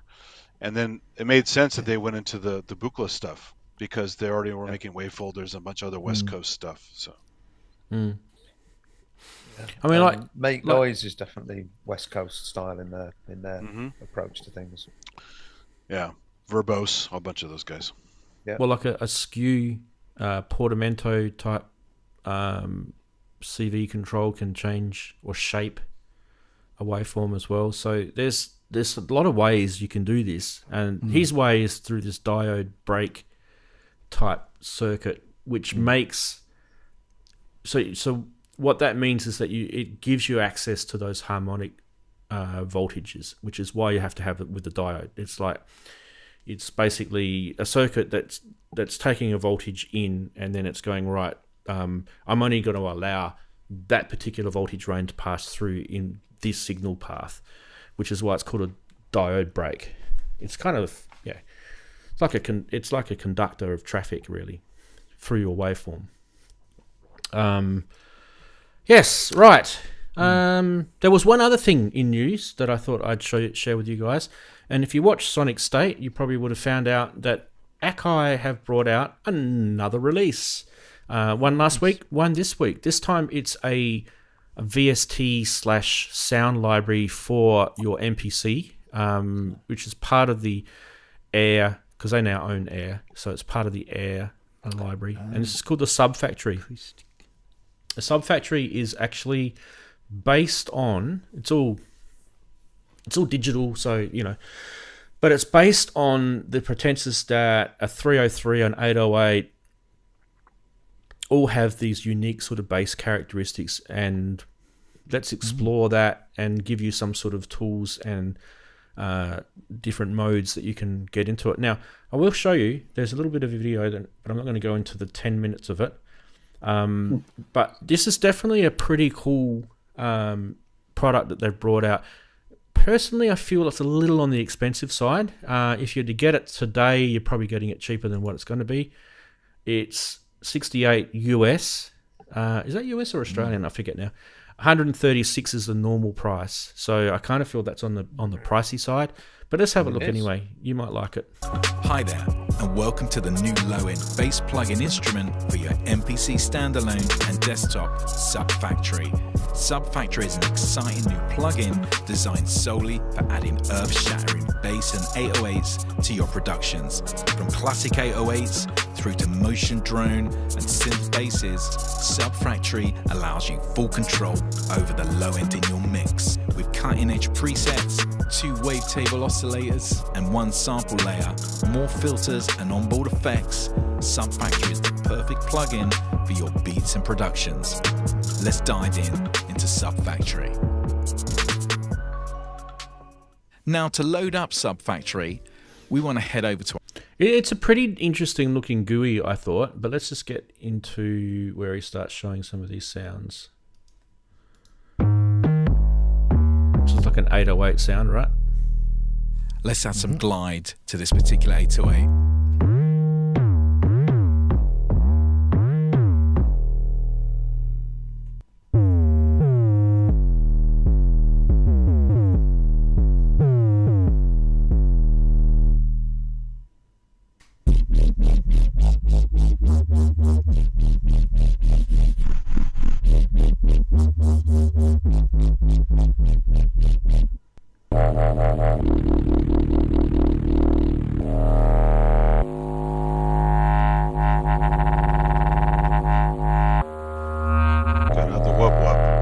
Yeah.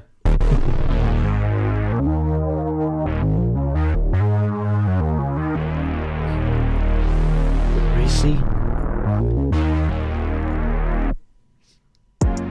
Now let's add this drone. Anyway, I'm not going to go into the depths of this video, but what kind of caught me on this is, okay, you've got to know who really is an MPC.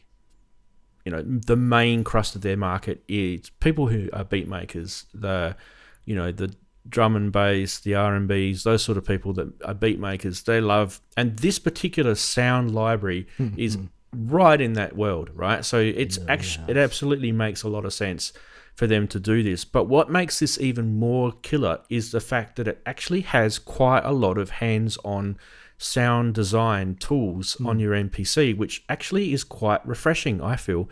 That you could have a little MPC sitting there, and then you're literally going in and pulling a preset that you kind of like. It might be a, you know, sort of an 808 sound, and then you're manipulating that yourself.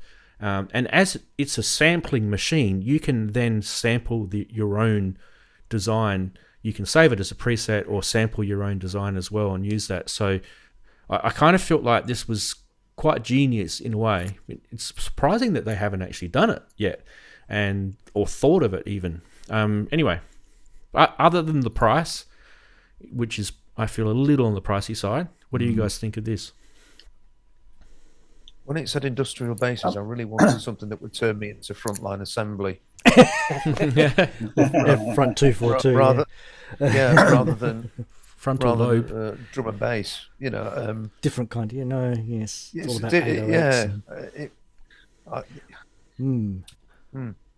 So yeah, I wanted more industrial rather than.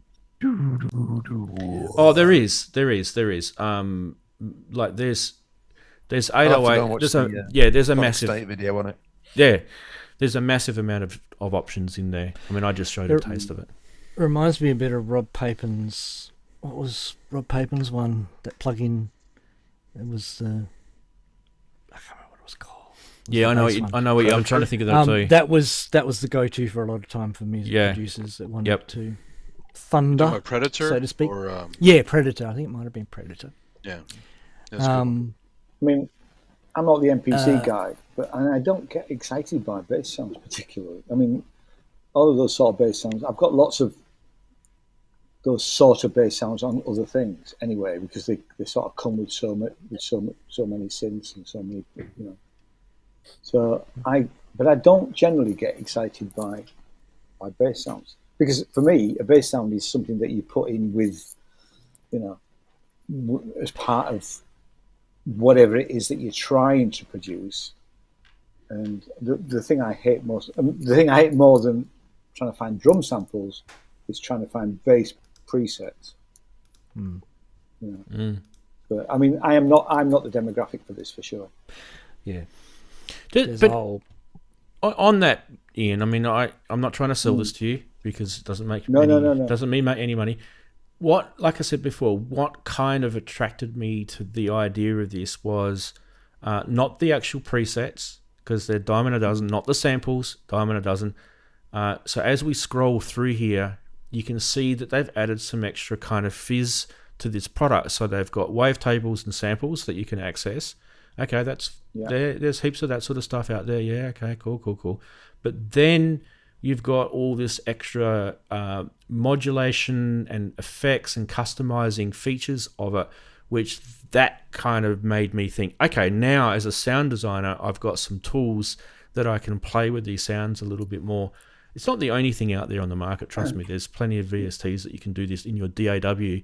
I think even in Ableton, there's a bass synth in that you can muck around. But this is on your MPC, right? This is standalone based. Now, if you go down here, they'll show you some of the different effects modes that you can do with union, spread, and width. So there's that stereo sort of effect stuff. And then even further, where did I see it? Where was it? Was this like an upgrade? But they're, you know, they're not calling it an upgrade. But is that not what it is then? I mean, you've got all these bass sounds, but it sounds to me more like an upgrade then. It's a standalone. It's not a standalone. What am I saying? It's an instrument in your MPC. Yeah. Right. Okay. Right. So you can play this as a chromatic instrument if you want. You can sequence it. That's kind of its thing. It works in both the standalone hardware as well as you can put it into your MPC software and use it that way as well. Which means then you can then bring that in, because MPC software can be brought into your DAW as a VST. Big, you know, like what Native Instruments Machina can do, right? Same thing. You can bring that into your DAW that way as well, or it can be used standalone. That side of it is kind of not really where we're interested in, but I kind of feel like it's a no-brainer for the drum and bass and the beat makers and that sort of stuff. But the sound design part of it is pretty cool. The GUI was quite well designed. I thought that the nice sort of dark grey with the fluoro sort of color, controls. I thought it was just quite nicely done. Will they charge you for it? At the moment, it's only 60. I can't work out if this is Aussie dollars or US because I visited. Either way, it's not that bad. 68. Yeah, it's not bad. 68. Yeah. The Air stuff is good. So. Yeah. So Rance, are you saying that you haven't seen instruments that have quite as deep a interface as this on the MPCs before? So that's sometimes the Air stuff has always been pretty. Yeah, sometimes they do a deep thing, and sometimes they don't. It just depends. Sometimes it's very simple controls. Yeah, very little sound design options, but sometimes they do deeper ones like this. What they let you at? Like they had that Odyssey, right? The Odyssey is pretty cool. Yeah. In a way, I think we're all on the same page here. Sometimes we get things and we get frustrated because they haven't gone deep enough with the instrument, and they just let us access a bit more. Let us, and that's why the hardware synths. There's the modding community. That's why they exist. When you look at the old SH-101, one of the first mods that they did to that was to bring out the triangle waveform that was actually sitting on the oscillator. That's just a no-brainer, right? Yeah. So let us access stuff or finish the development of a product to a point where we can go in and play with it a bit more deeper.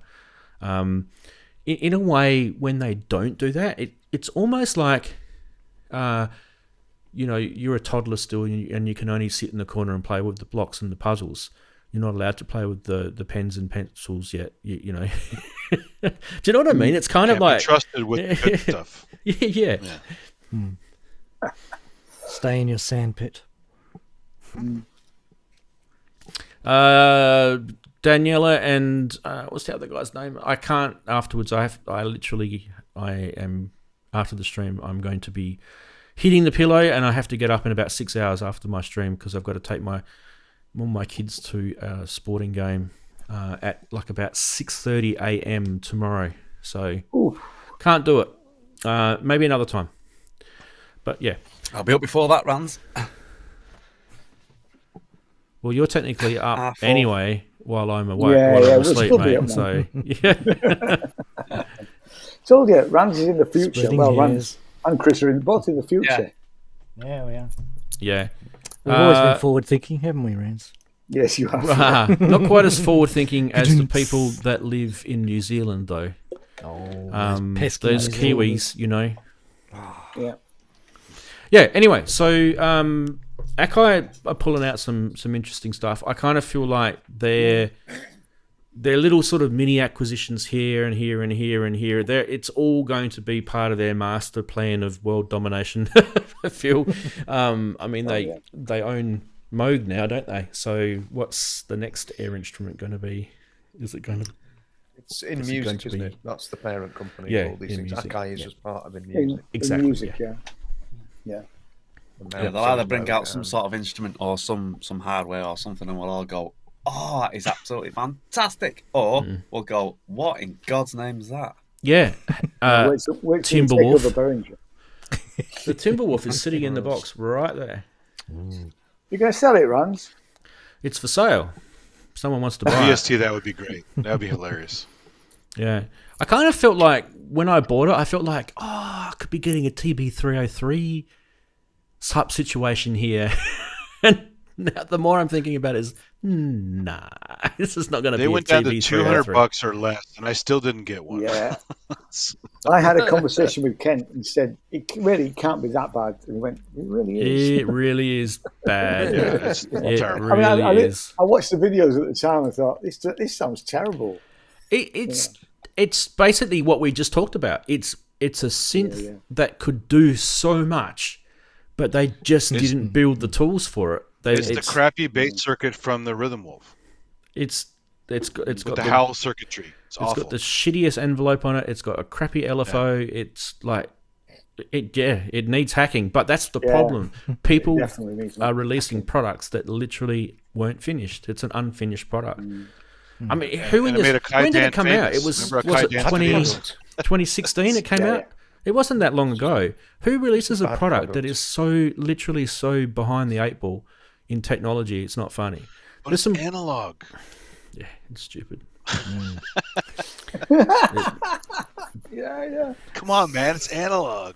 It seemed like a good idea on paper, probably, Yeah, no, it's terrible. but in reality, yeah. It only, If you it played only the bass cost on the me Rhythm Wolf, you knew it was going to suck. $300, so I'm not too butthurt about it. $300, what's that? £150? It's not a lot of money. Yeah. I got it pretty cheap. I think you've gotten more value out of showing it on the stream than you have well and truly made $300 worth. I don't get any value out of that personally, but I feel like you guys like to talk about it. But you will never ever know how bad it is unless you've actually touched one for at least a day.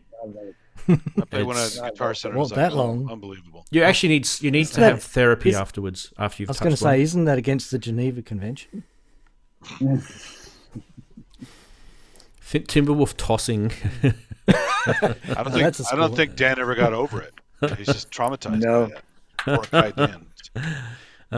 Whoever made the Timberwolf is a tosser, more like it. Yeah, That blandness can be so offensive. That's it, isn't it? It's the offensiveness of just it completely characters. I mean, the thing itself is built like a tank. oh, It's heavy. so well The built. sequencer's actually It- decent, and it's built well. If you can That's about fathom it. Yeah. If you can fathom it out, bloody sequencer. Oof.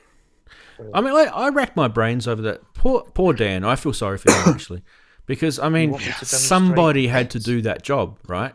And Of course, yeah. I kind of feel like they probably should have. I don't know. I'm probably going to get in trouble here, but because I'm old-fashioned, but they probably should have got some ditzy human that looks like they don't know what they're doing, and had a bit of a sex sort of factor about them. I'm trying to keep this as, Well, you I know. mean, Not sexy. booth bunnies. You right? guys We're can talking let your about booth minds bunnies. wander. Okay, I'm just saying, Yeah. if they I think went we know- down I that think we know- path, if they went down that path, I feel like they probably would have achieved more. Yeah, No. It would still be crap. it's still yeah. It'd still be crap. You just They look might at have sold. They might have sold attractive more, but person. they'll still be crap. Yeah. Yeah. I don't know. Poor Dan. I just remember that video because you want to hear some sounds and it goes bam, bam, bam. It's like poor guy. Yeah. The only thing that it does okay is the unison mode. You got four. You stack the four voices on it. That's the only thing it does. And I'm saying okay because you guys have It's not probably four got a times as bad. gazillion synths that can do it better anyway. Yeah. Bah. Anyway, let's not talk about that thing. Let's move on. Moving on. Nothing to see here, people. Exactly. These aren't the droids you're looking for. Exactly.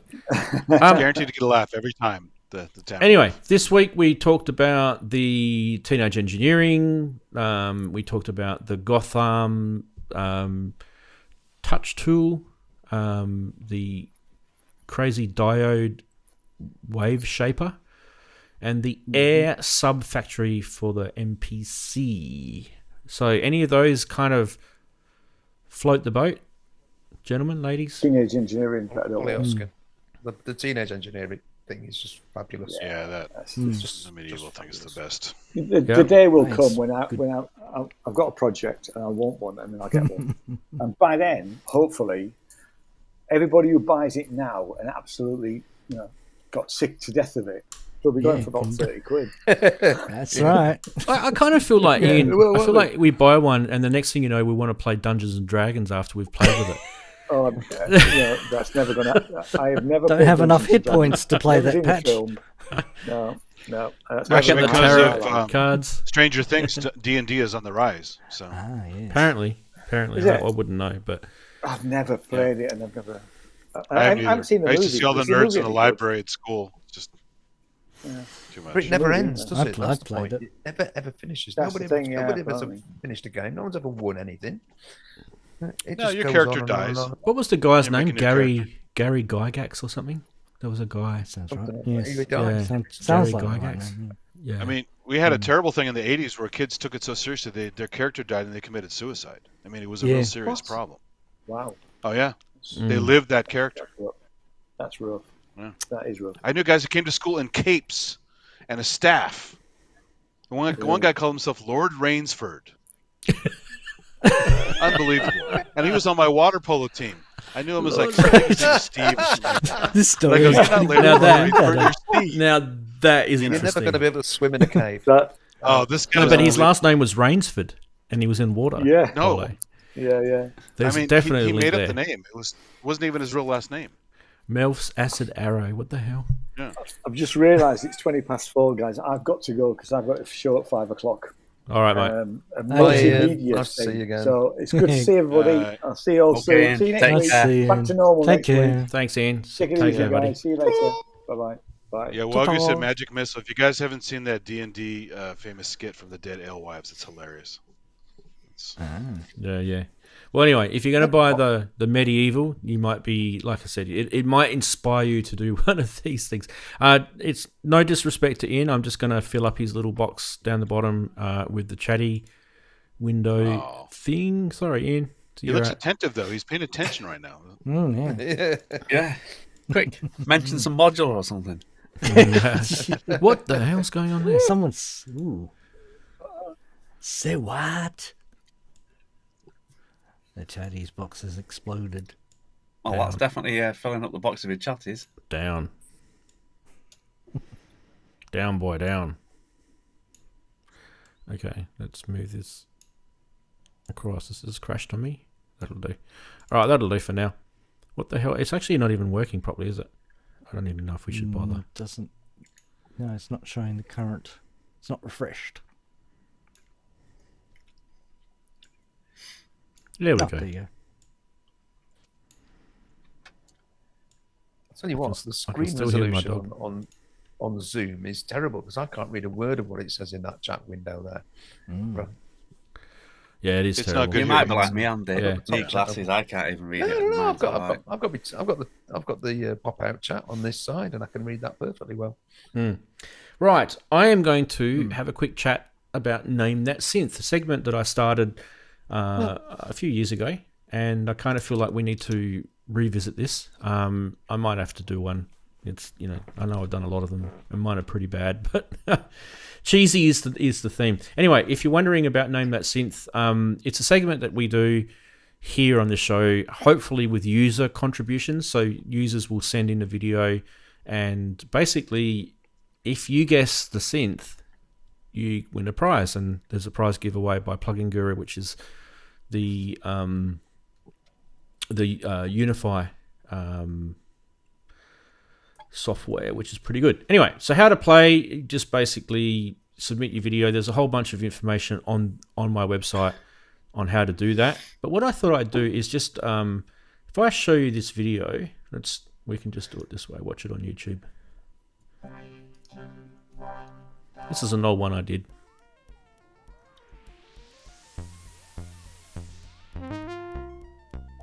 It's out of tune, yes.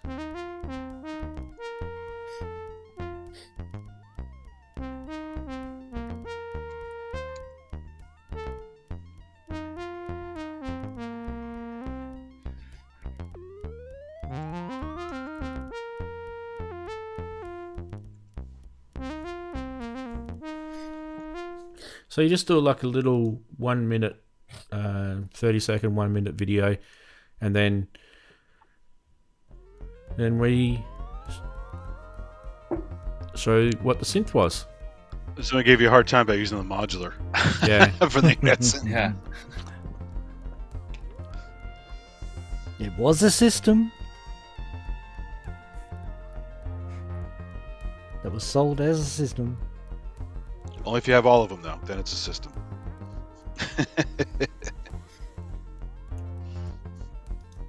Anyway, if you're interested in doing a Name That Synth, you can.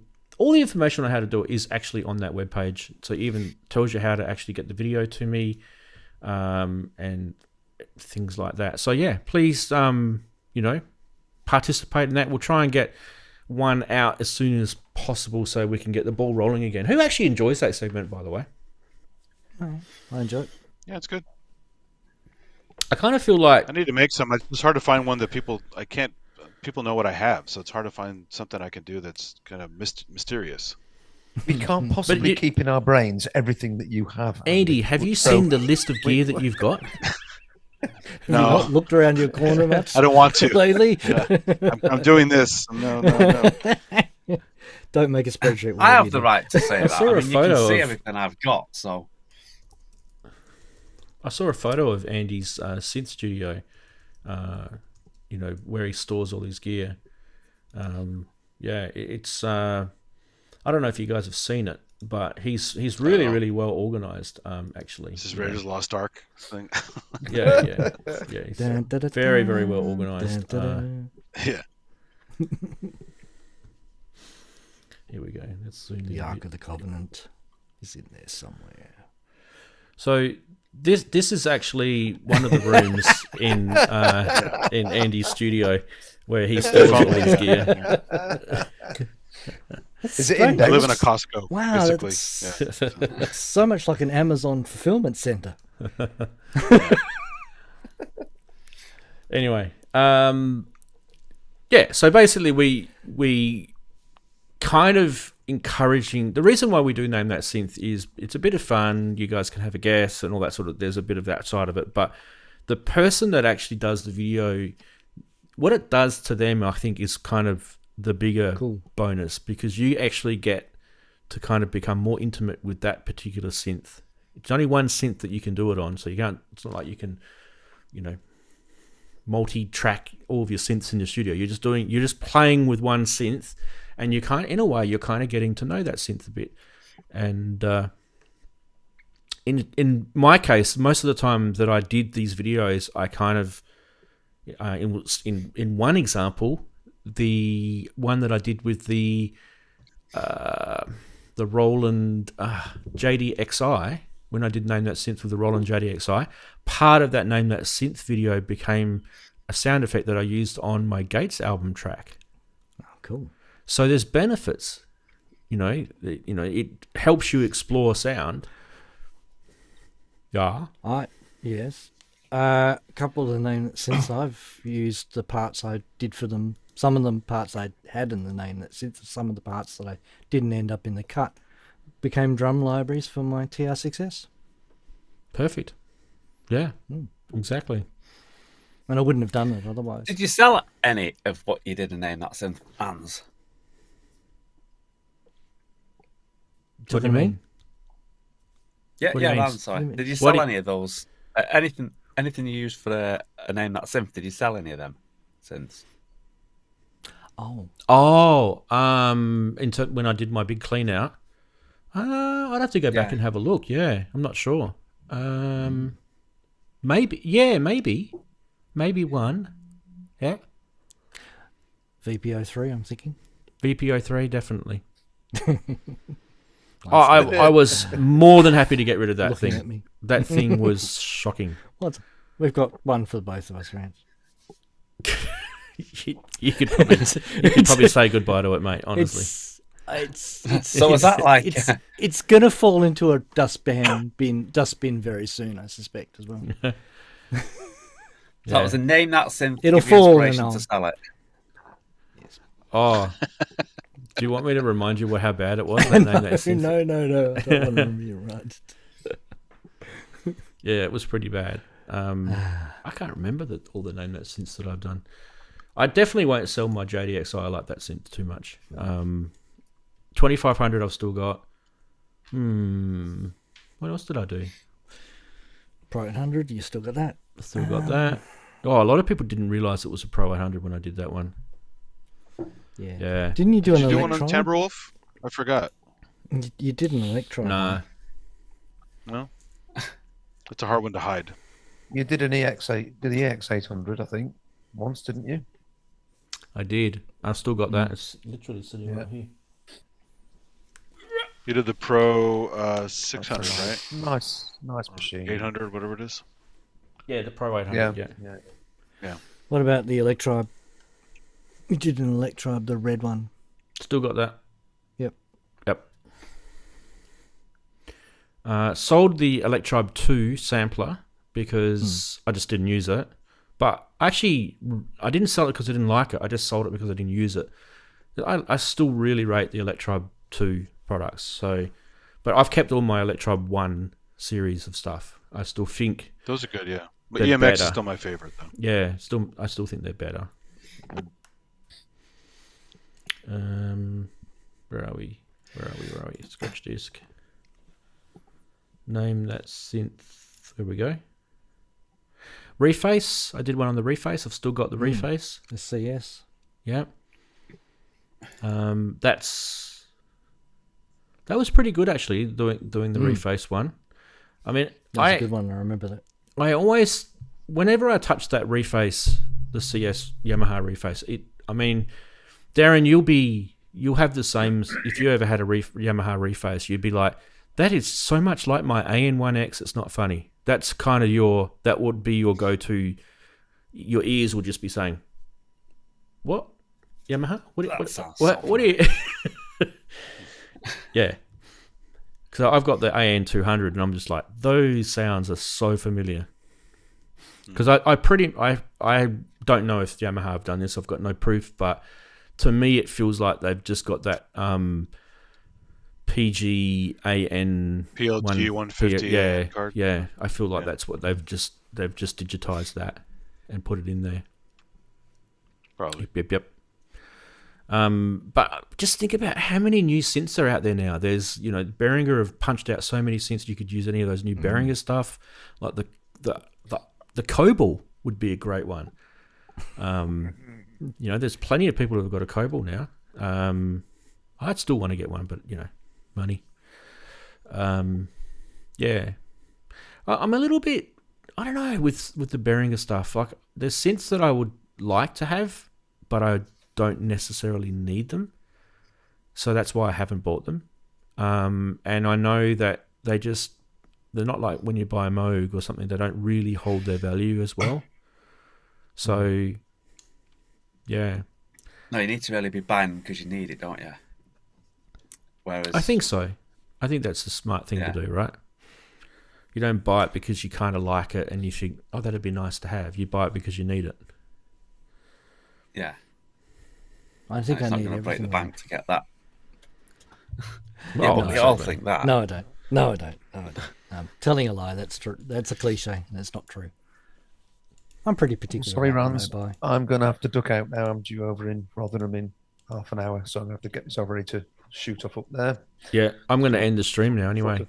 Oh, I know. Right. Yeah. Andy, was you in Todmorden? Yes. I thought I seen you in the crowd. You thought you saw me in the... Were you there? Look, there was a video... No, I wasn't there. I said I was there. There was a video of... I can't remember who was playing. It might have been... and as it panned round, I could see just a quick glimpse of you. Oh, yeah. Sure I went... honestly, at 6 o'clock in the evening, I just thought, I wonder if there's any EMOMs on any day. So I clicked on it, and then it was like, oh my God, Todmerden's on tonight. Well, I'm not doing anything. I'll nip over to Todmorden.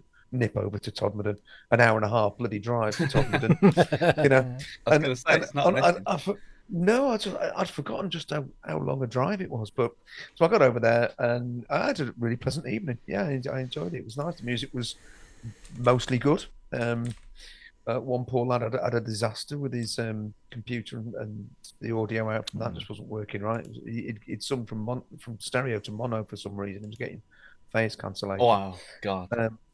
Yeah, wrong. He needs to use an audio interface, but he cleared off pretty smartly, so I didn't have a chance to chat to him. There's one guy there, a big sort of lion mane of curly hair and a beard, who was doing really experimental, weird stuff, but was actually really engaging to listen to.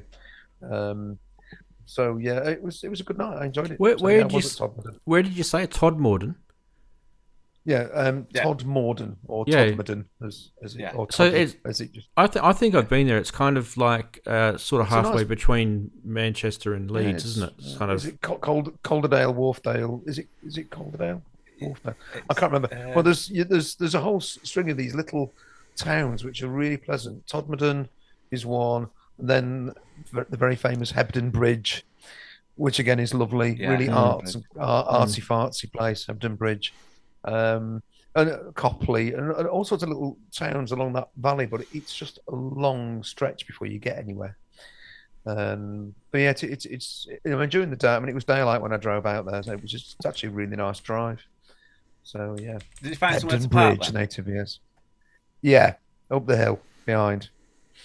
I've only got a little car. Okay. I can squeeze it. I can squeeze it into any gap. So, But the funny thing about that area is because that kind of falls in the. Is it quite? It's not quite Lancashire, is it? It is in Lancashire, isn't it? Todmorden's in Yorkshire.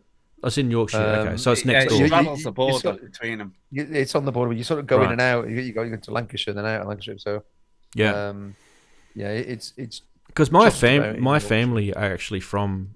That's the heritage of my family. We're actually originally from the Lancashire area. I've got cousins and relatives and farms and stuff in that whole region. I mean, it's a big region. We're talking, it's a huge region. Yeah. But that's where we're originally from. That's our part of the world. Yeah. Well, it is a lovely area. well, that's I like it a lot. that's Dave Walker's e-mom, isn't it? He yells quite often, and it literally sits on the border between Lancashire, like Andy says. I mean, you can be like driving over into Lancashire, and then you come around the corner and back out into Lancashire and back into Yorkshire, and it's literally just that side. Because we went up a few weeks back just to check it out. Actually, Robert wants to know when the park bench gig is happening at Hebden Bridge. There was a plot for a few of us to go the Hebden Bridge. It was Andrew Longhurst for some reason mentioned Hebden Bridge on one of Kent's pubs, and we talked about actually going over to Hebden Bridge and just being outside with some little sort of handheld battery powered things and just doing a jump into the pub from Hebden bunch of Bridge. But we bastles. never quite managed to. Darren will be there with his bag of. Well, we'll tell him we're going to do it, and it can come. 5 weeks of summer holiday. I can never. Sorry, quite I should have manage said sack, shouldn't I, Darren? I shouldn't have said bag. Oh, calm it. it. We'll do it sometime. I said we have to do it during daylight hours, where we can actually stand by a sign where you can see that we are actually in Todmorden.